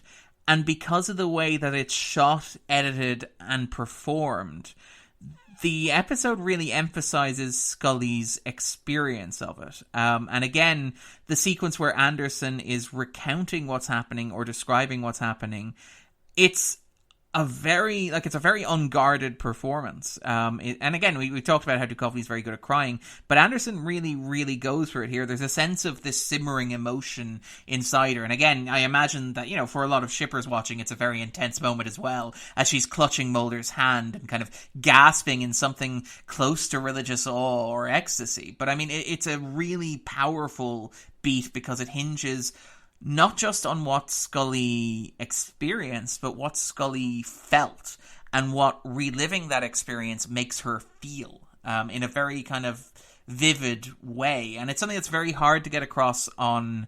Well, first of all, it's very hard to get across on screen. It's also very hard to see on television. It's also very rare to see a performance or a sequence that really goes for it in the way that sequence kind of really goes for it. It's almost like, it almost reminds me of something from like Brian Fuller's Hannibal, in that it's very...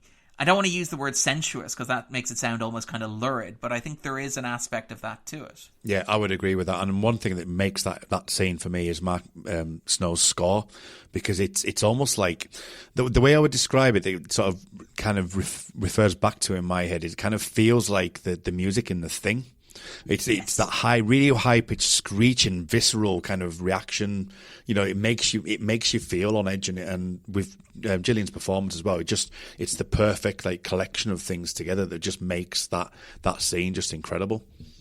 After we talked just briefly about the regression stuff and things. So we do get towards the end of the episode, and is anything further that you want to talk about with regards to Mulder and the final element where we see Quiet Willie, which is obviously the bounty hunter, and when the bounty hunter actually goes back into the lorry before we get into the cigarette smoking man bit? I'm not entirely sure that the sequence works in terms of, like, as the big culmination of Mulder's, like, journey from believer to skeptic to believer again.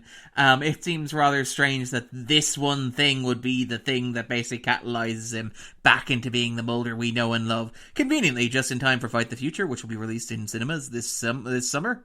We hope you'll enjoy. But it kind of, like, I'm not entirely sure that the ending beat kind of works in terms of, like, as a big event, in terms of it being a moment, a kind of a crucible. Like, I mean, the sequence of Krychek has Krychek kissing Mulder kind of on the cheek in kind of a Judas kiss almost.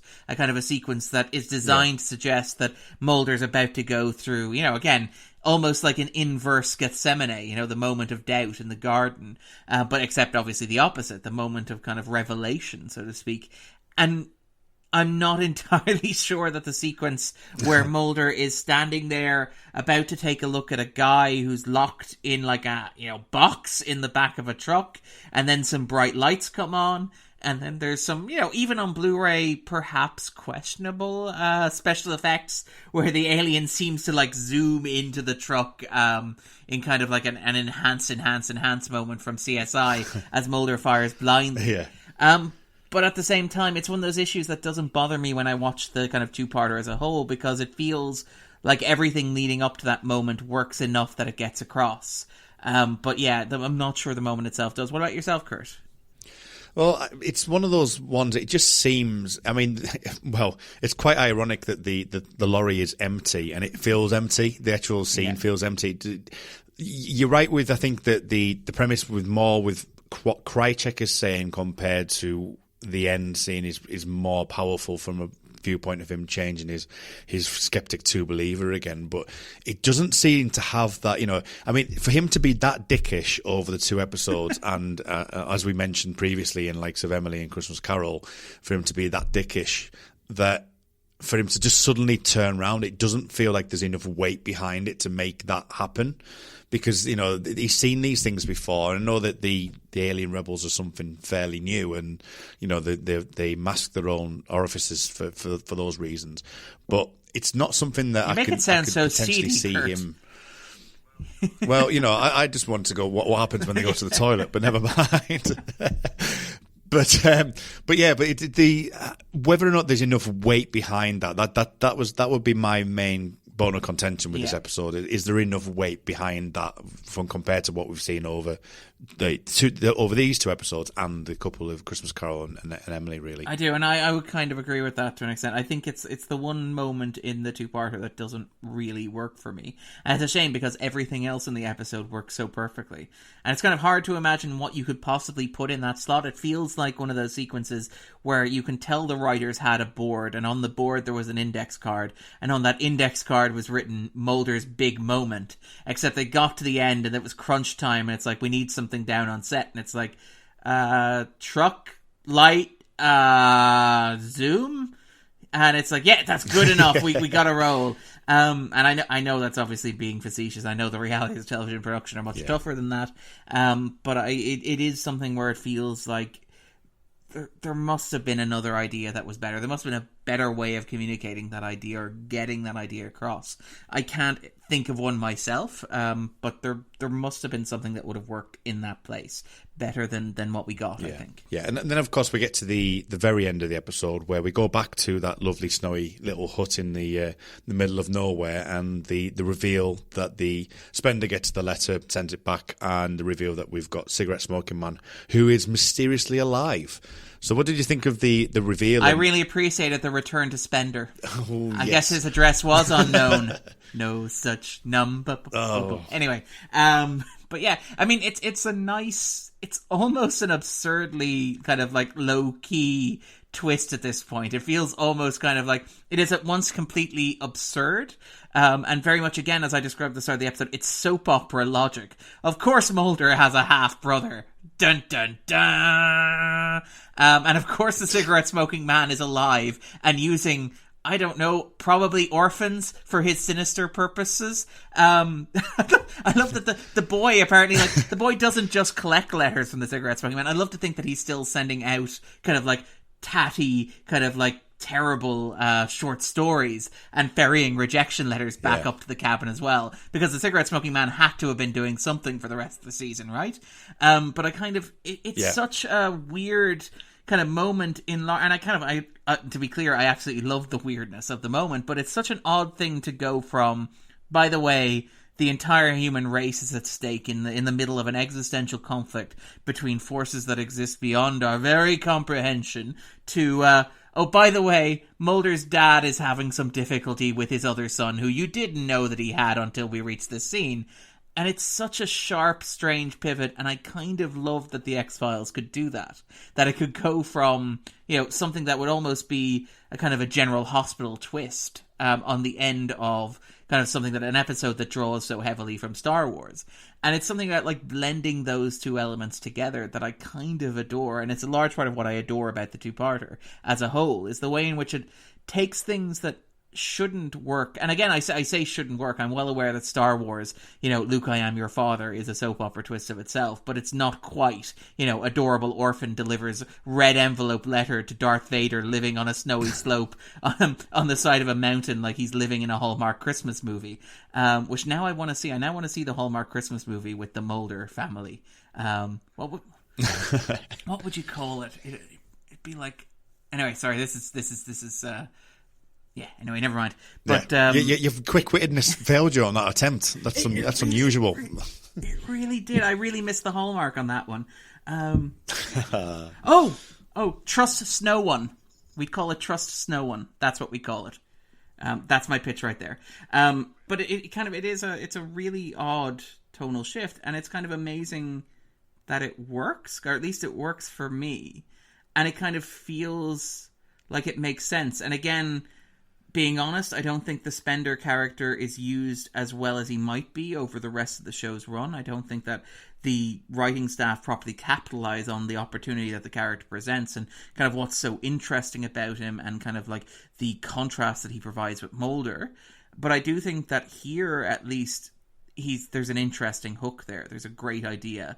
And it kind of hammers in on that perfect storm of what made the X-Files one of the most popular shows on television at the time, which was that it was this blend of kind of like sinister conspiratorial sort of stuff, this kind of like high epic stakes sort of, existential thriller, but it was also a weirdly warped, intimate family drama about a really twisted family tree, all at the same time and all inseparable from one another.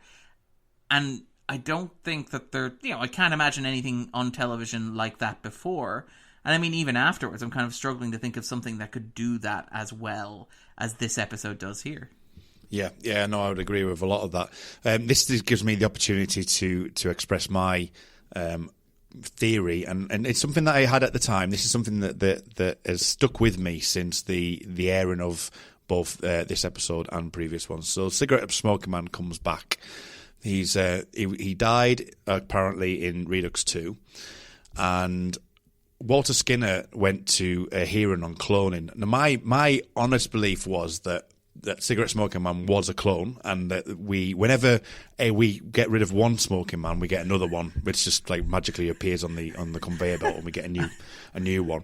Almost to the point where if you imagine in that little hut where you've got almost like the new, for example, the new Paul Rudd TV show Living With Yourself, or you've got George Michael's as the cover of Stevie Wonder's song, or Multiplicity by Michael Keaton. There's numerous smoking men, and that's whenever you get a death of one, that the other one instantly takes their memories and carries on the adventure. That obviously goes a bit skew with in My Struggle 1, but there you go. I love the idea that they're all kind of clearly living on the same mountain as well. And the little kid, the little adorable kid, is clearly just their game warden or something like that. That's all he does, is he just does rounds and collects postcards from like the 100 random cigarette smoking men that arrive. I love the idea Krychek was just sent. It's like, pick one up, first one you find, bring him back. Yeah, because that would be it. I mean, as I say, you've already mentioned during the time that he's there, he must be writing his own little adventures, as we see from Musings of the Cigarette Smoking Man. But that does bring us to the final part of the show. Have you got any closing thoughts before we jump into the mailbag? No, just that I absolutely kind of love this two-parter. It's such a joy from beginning to end. It's almost everything that I want from the mythology in terms of storytelling. It's kind of wild. It's all over the place. It's got momentum. It's also got big ideas. It's surprisingly well structured. It's that perfect hybrid of kind of like Chris Carter kind of big ideas and kind of Frank Spotnitz. Let's actually put a narrative structure and rhythm and flow on them and make them work. And I think it works absolutely beautifully. I think that, Nicey and 731 do something similar and maybe do it a little bit better. And I think they land the climax a little better, which is crucial. But as far as mythology episodes go, Patient X and The Red and the Black still among my very favorite, first of all, my very favorite mythology episodes, but my very favorite X-Files episodes ever, for being honest. Yeah, I mean, I would agree with a lot of that. It took me a while to really appreciate these episodes. As I mentioned last week, there was some stumbling blocks for me to get into it. But then the more you think about that, my favorite season is season 3.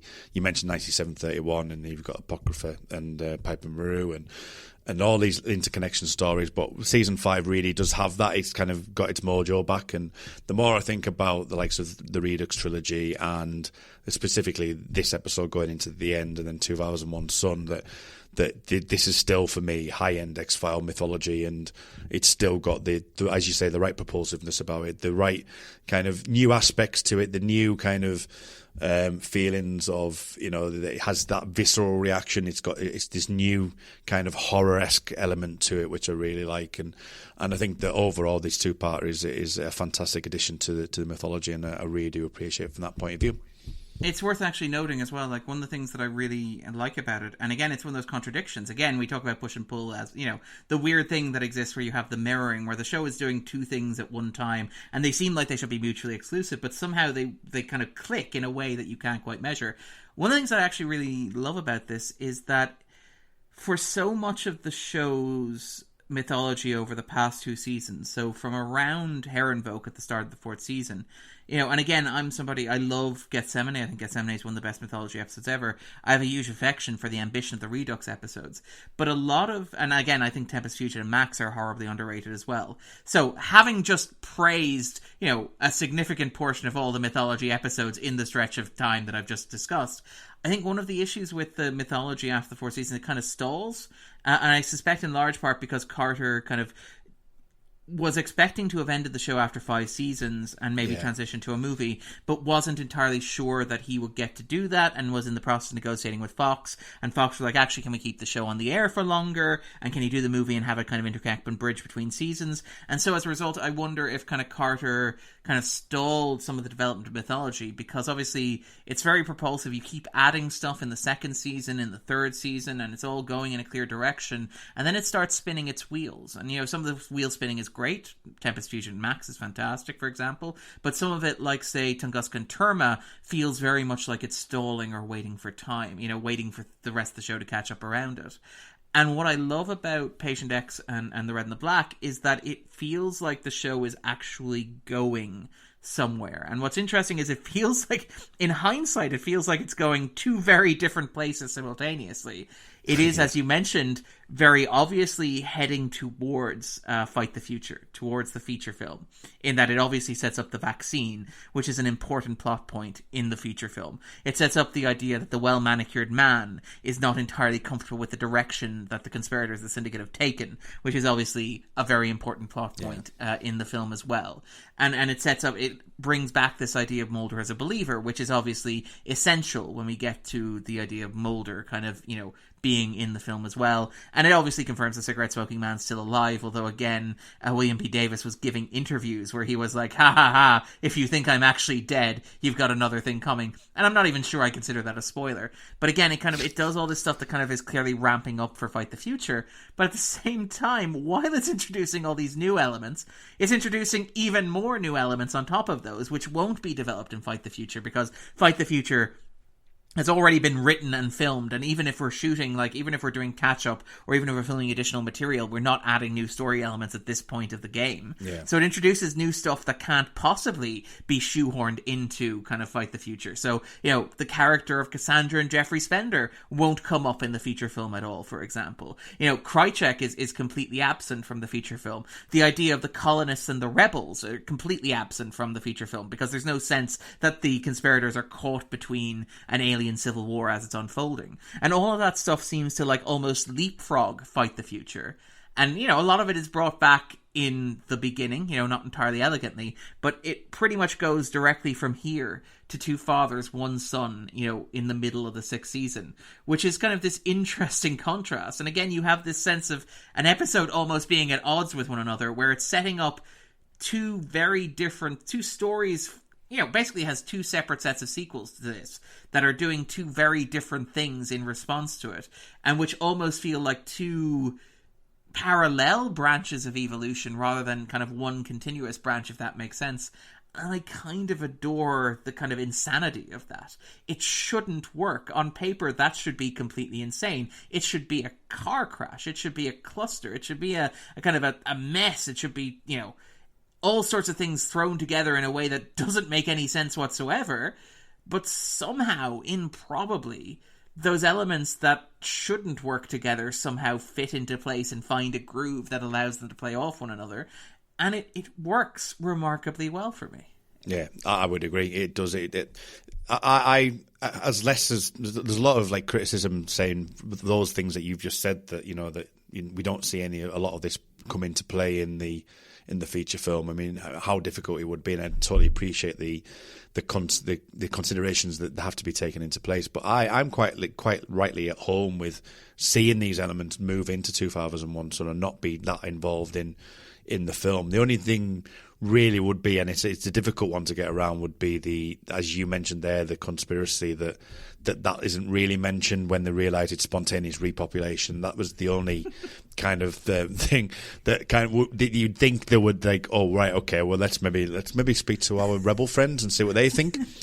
But yeah, so there's only those elements, but I think it does work really well. As you say, improbably, it is the right word, really, that it does seem to walk that line. Yes, it doesn't always get it quite right, but overall, I think it does a really good job of doing that.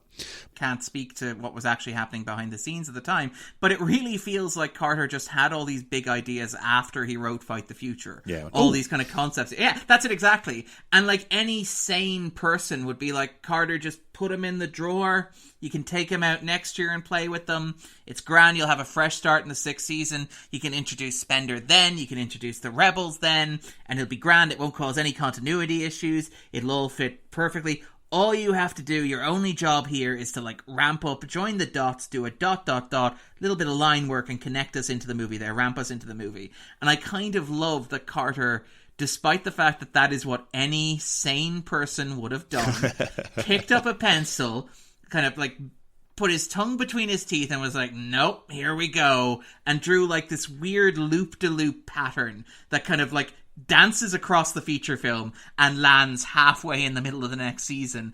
And, you know, again, no sense whatsoever that it all fits together. And any sense in which the mythology of the X-Files was, like, designed perfectly, like, down to the last detail from the ground up and was simply being realized is kind of thrown out the window. This is all about the improvisation. Yeah. And I kind of admire the gumption of it, the willingness to just go with that idea and be like, screw it, I'm not going to do the responsible, mature, and considered thing, the reasonable thing to do here. I'm just going to put the pedal to the floor and see where this takes us.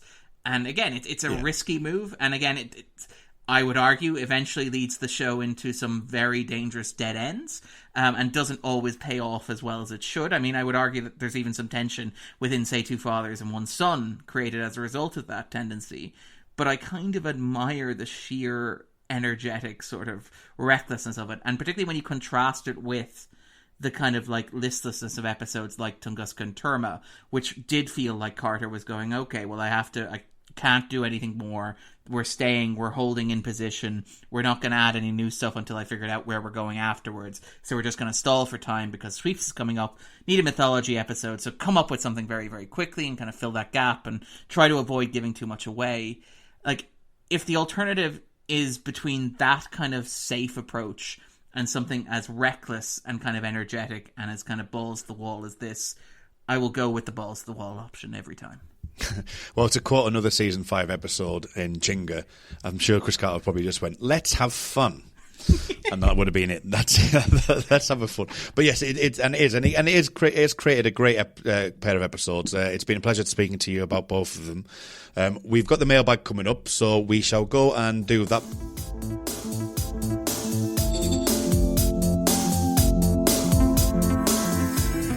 Right, okay, so Michael Little says there are tremendous episodes that look like $1 million bucks. Great acting, writing and directing.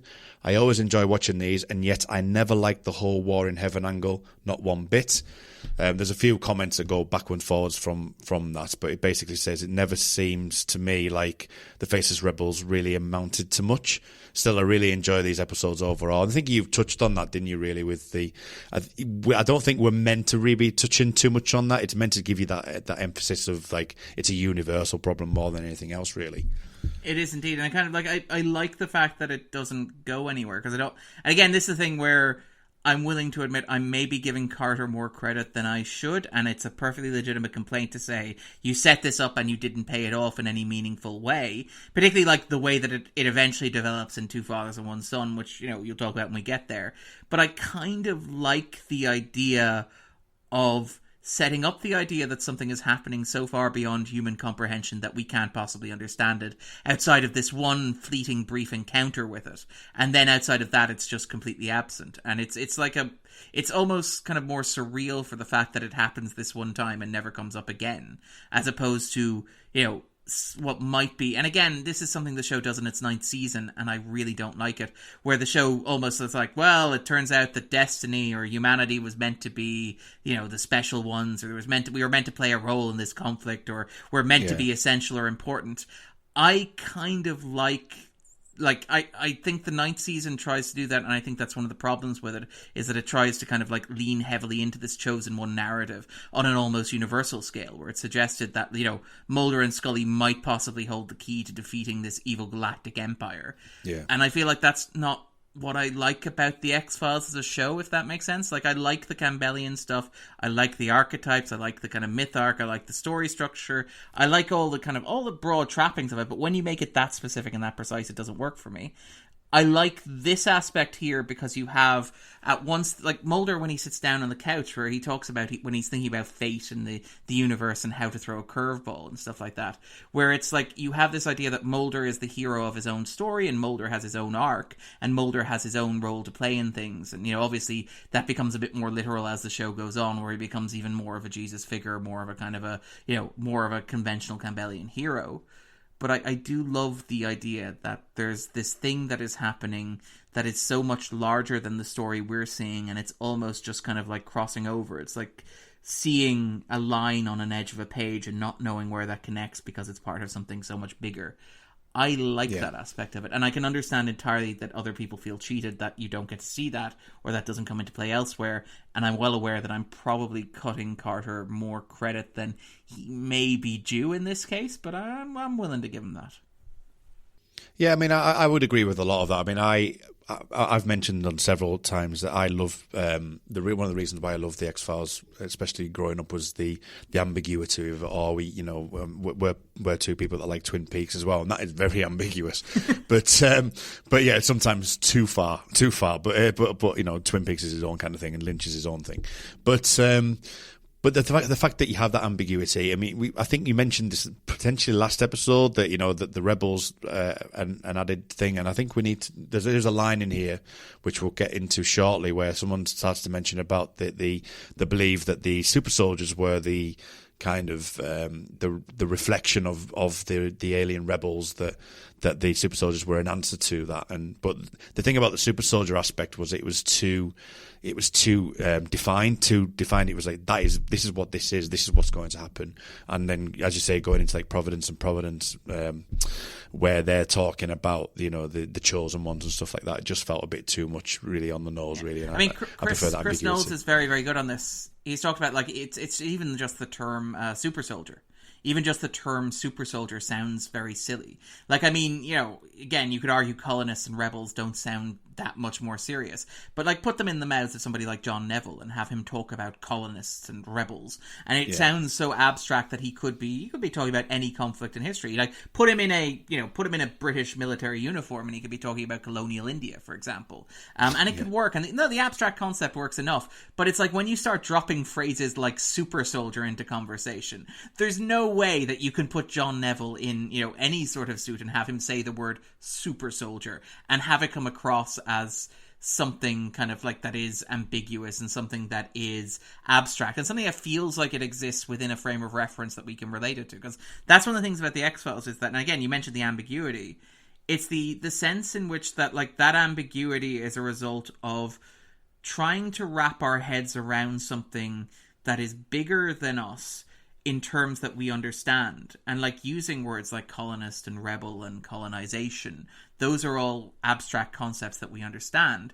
When you start saying super soldier instead of those, super soldier is like Captain America. It's comic booky. It's very it's like it's a 50s B movie as opposed to a 70s paranoid thriller. And I mean, not that there's anything wrong. I love 50s B movies, but that's not necessarily what I loved about the X-Files mythology as a whole, and it's not something that I feel the show pivots strongly enough into. And again, I'll say that as somebody who will talk up and down all day about the joys of the 8th season, but the super soldiers are a problem, and they become more of a problem when the show starts expecting you to take them seriously in the 9th season.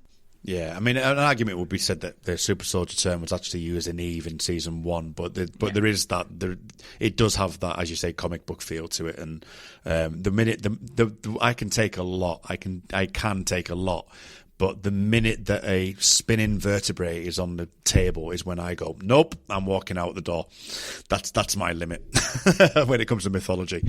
But that's just my personal opinion. Anyway, so we're going back to another bit of the mailbag here. Adam Silva, he says, one of the best two-parters, as good as they were. The mythology episode since Memento Mori hadn't really pushed the mythology forward any. But these episodes ramp it up in preparation for the movie. We are introduced to the Faceless Rebels and Jeffrey Spender. Veronica Cartwright gives a great performance as Cassandra. He's talking about both episodes here because I asked for the episodes in both together. So Krychek and Marita have an unexpected relationship. The well-manicured man schemes his way to acquiring the vaccine. The bridge sequence is phenomenal, and though predictable, CSM turned out to be still alive works well here, perhaps since it was the first time it was done.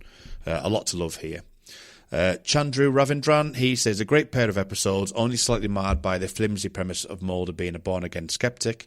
Ignoring that, this two-parter works brilliantly, giving both Mulder and Scully some meaty moments. The black oil, the vaccine, the Faceless Rebels, it all coalesces here and pumps some much-needed urgency into the mythology, and so many iconic scenes. Sure, Scully may have uttered "oh my god" one too many times, but other than sounding roughly like a second-rate porno, the hypnosis scene is utterly captivating as it's created conflict in Mulder's apartment, which ranks up there with one of the favourite Mulder Krychek scenes the show would ever do. Couple all that with the awesome Mark Snow score, and you've got a couple of best mythology episodes. Love these both.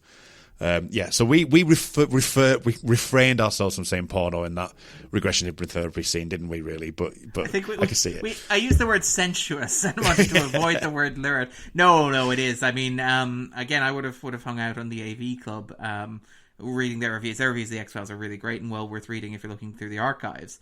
And yeah, the comments there are, you know, quite candid about what Gillian Anderson's hypnosis session reminded them of. And I don't think that's an unfair comparison.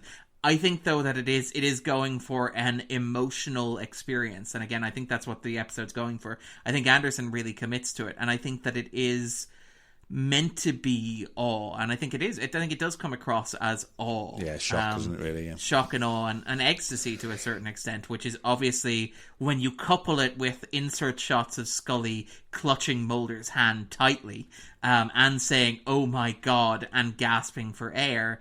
Well, I mean, it does sound like we're not talking about a hypnosis scene anymore, Kurt. Yeah.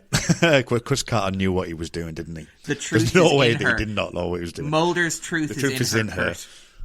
Oh, God, no. Oh, no. Help me. Where's Sarah Blair at? Right, Does okay. Mulder So call Andrew... his, never mind. Okay. Yeah. Are you finished there, mate? Or do you want to carry on? I'm not going to continue. I had a thought and I stopped it. I was very proud of myself. I was very mature. Okay. Andrew Levitt says, one of the best pair of mythology episodes in the series run that finally pushes the mythology forward in a big way after a season and a half of stories that mostly treaded water, something that we've said. The Rebels, a renegade alien species, are introduced in a bombastic way that threatens to destroy the Syndicate's planned, what the Syndicate's planned, and the latter's panic is very plausible. Scully becomes more of a believer, at least temporarily, because of Cassandra Spender's story, which resonates with her own abduction scenario. Mulder's recent doubt in the existence of aliens is played out before being reaffirmed by what he witnesses. Maritza Covarrubias is given her biggest role in the series as a mole within the Syndicate, and her love affair with Krychek is great, even if it means she then becomes a test subject. The well-manicured man gets his best role yet. Jeffrey Spender gets introduced as a great foil to Mulder's zany ideas. Many recent mythology threads, such as the Russian vaccine from Tunguska Terma, are tied into the main storyline, and of course CSM returning from the dead and his ties to the Spender family are hinted at. Bombastic and character-driven, Patient X and the Red and Black have it all. Sadly, they're the reason I dislike Fight the Future film. It didn't live up to how they were revealing progressive and how progressive these episodes were. That's fair, I think. I also, just to draw a point that was made in that comment that I absolutely love and absolutely agree with entirely.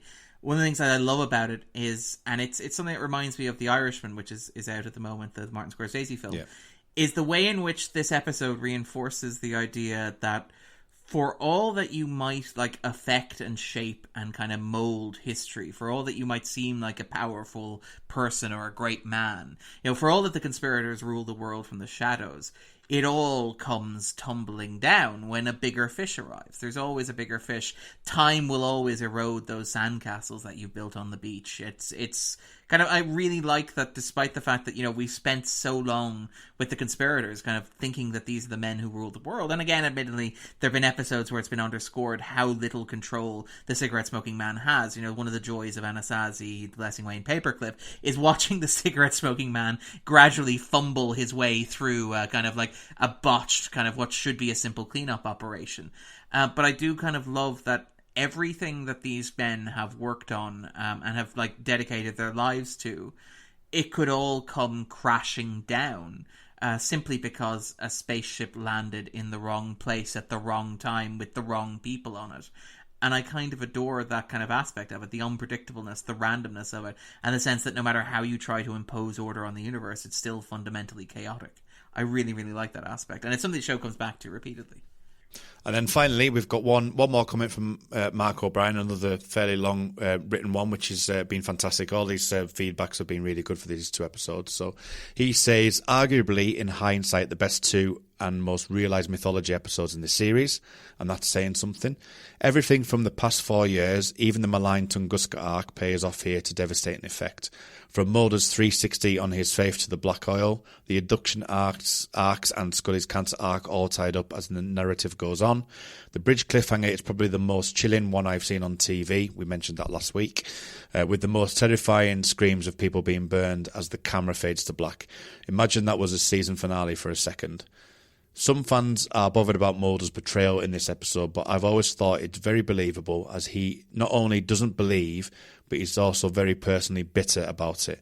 His interactions with Dr. Verber, bringing it all back to the pilot, Cassandra and Scully are heartbreaking, but also the head up his ass remark is downright funny and very clever in character.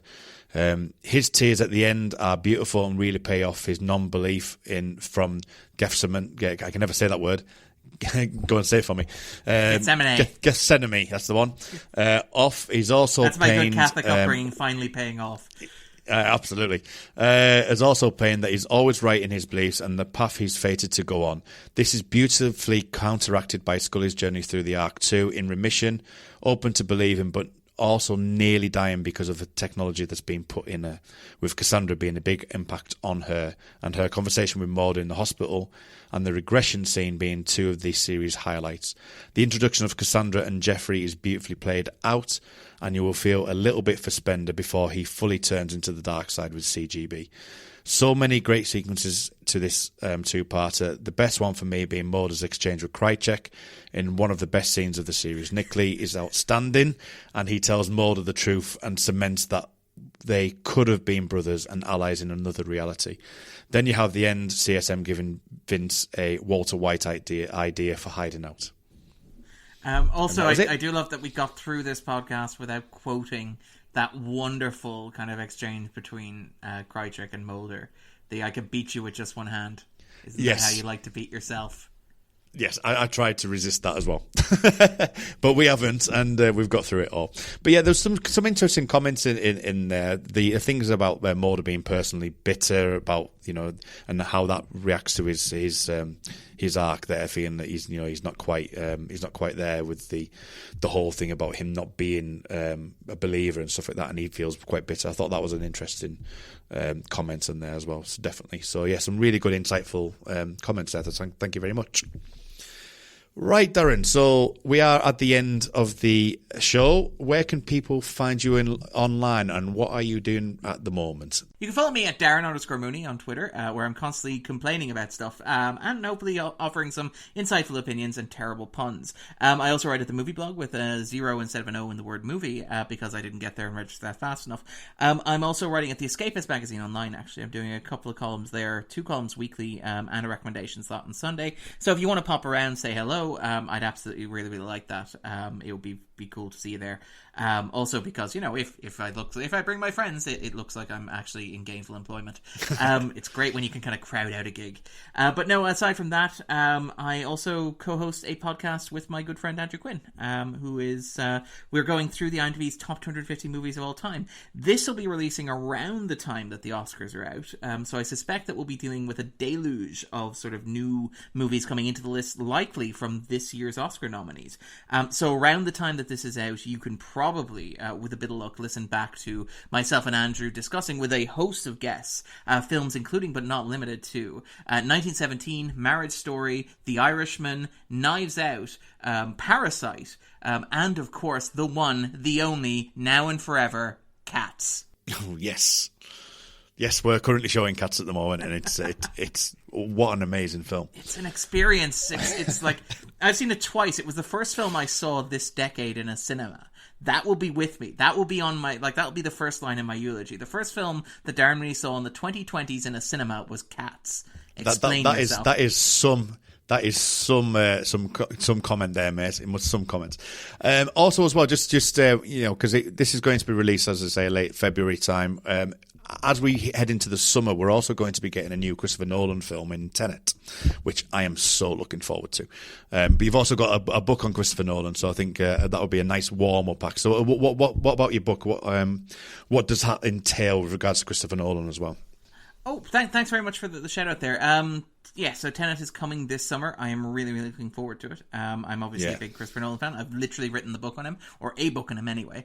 So the book I've written is Christopher Nolan, A Critical Study of the Films. It is basically exactly what it says on the tin. It is an exploration of each of his first 10 films, so it will cover basically from Following through to Dunkirk, and basically goes through them sort of like one at a time, looking a little bit at their production history, looking at how they were made, looking at what they say about the filmmaker, both in terms of his craft, his technique, also his core themes and interests, but also why those films have resonated with audiences in the way that they have. Because these are films that have, not only managed to be largely boldly original, with the arguable exception of the Dark Knight trilogy. I mean, even that was kind of like unlike anything that had been done within the comic book genre at the time. But these are films that are, unique in the modern Hollywood landscape in terms of being kind of auteur-driven blockbusters that have managed to a fault, attract large audiences based primarily on trust in Nolan as a director, and trust that is rooted in both his craft, his core thematic preoccupations,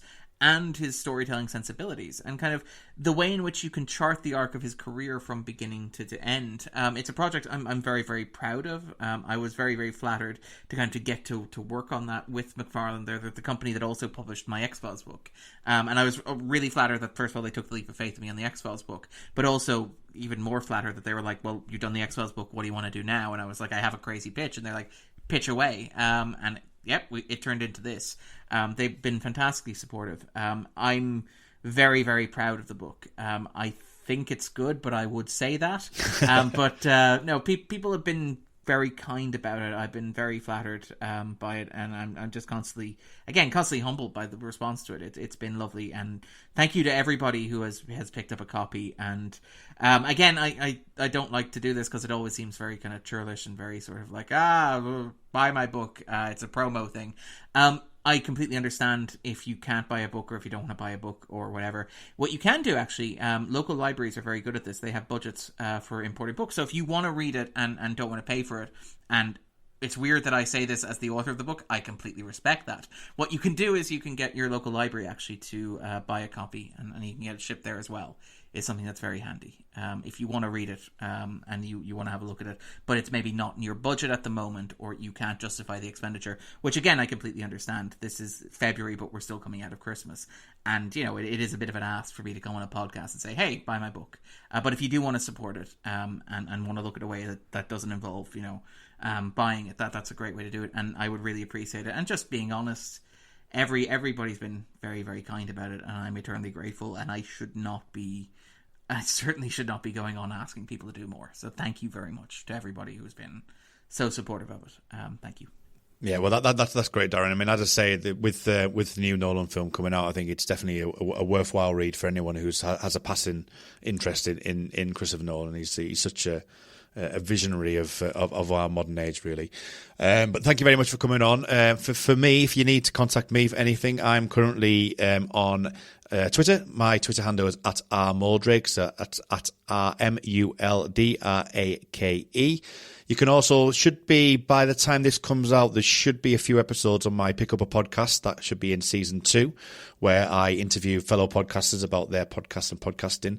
I've got some interesting guests coming up, which might be slightly X-Files related, which is great, which I won't announce just yet. But yeah, there'll be some interesting characters on there. There'll be also some music podcasts and various other little bits and bobs to get your teeth into.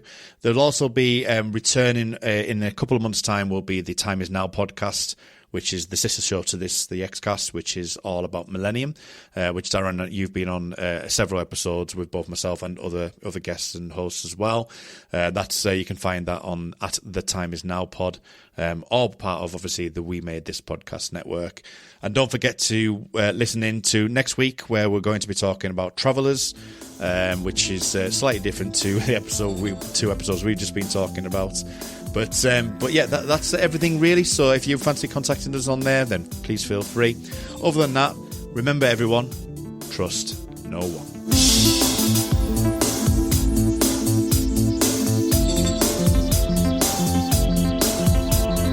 The Xcast, an X-Files podcast, is produced and hosted by Tony Black, alongside a dedicated team of podcasters and X-Files fans. You can find the show on Twitter at the X_cast, on Facebook by typing in the Xcast, or inside our group, the X-Files Basement, an Xcast podcast fan group, plus on Instagram by typing in the XFcast. If you're a fan of the show, why not support us on Patreon?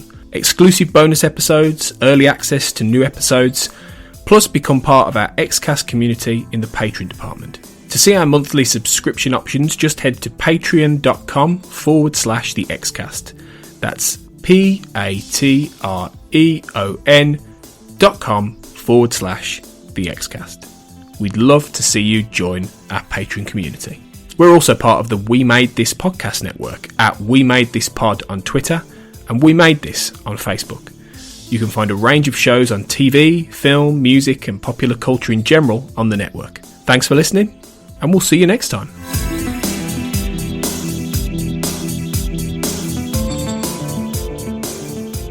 Previously on the We Made This Network.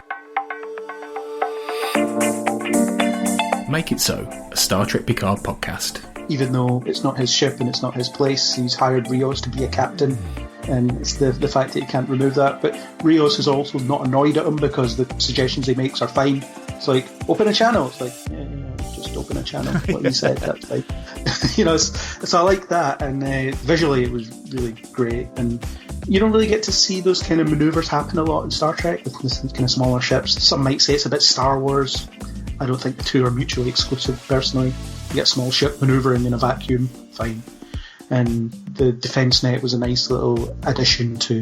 We've got this other piece of danger on the other side here, and we have to be aware of it being shot at from other angles. And Rios' Spanish hologram was quite funny. The fact that he just gave up on firing weapons because it was, mathematically pointless. Yeah. This was quite a nice touch. Yeah, I did like that.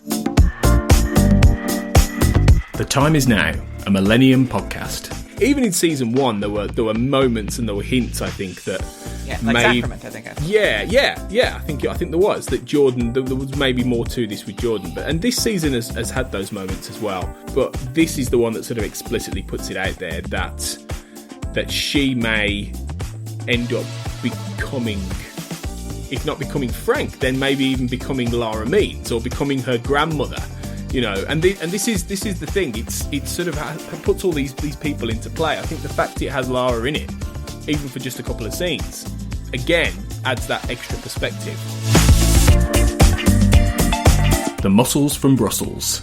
It's very, very bizarre. He's got some very sadistic undertones to him, because we see it throughout the film that whenever he gets the opportunity to take someone down or hunt someone or something, he just loves it and takes a lot of pleasure in it. Definitely. I mean, it's almost like a sort of a psychosexual thing, Yeah. It's like, you really... Yeah, it's quite disturbing. And you kind of, for me, I never know who's worse, if it's Pirkle or who's show. I think, they're both pretty disgusting. Check out all of these shows on the We Made This podcast network.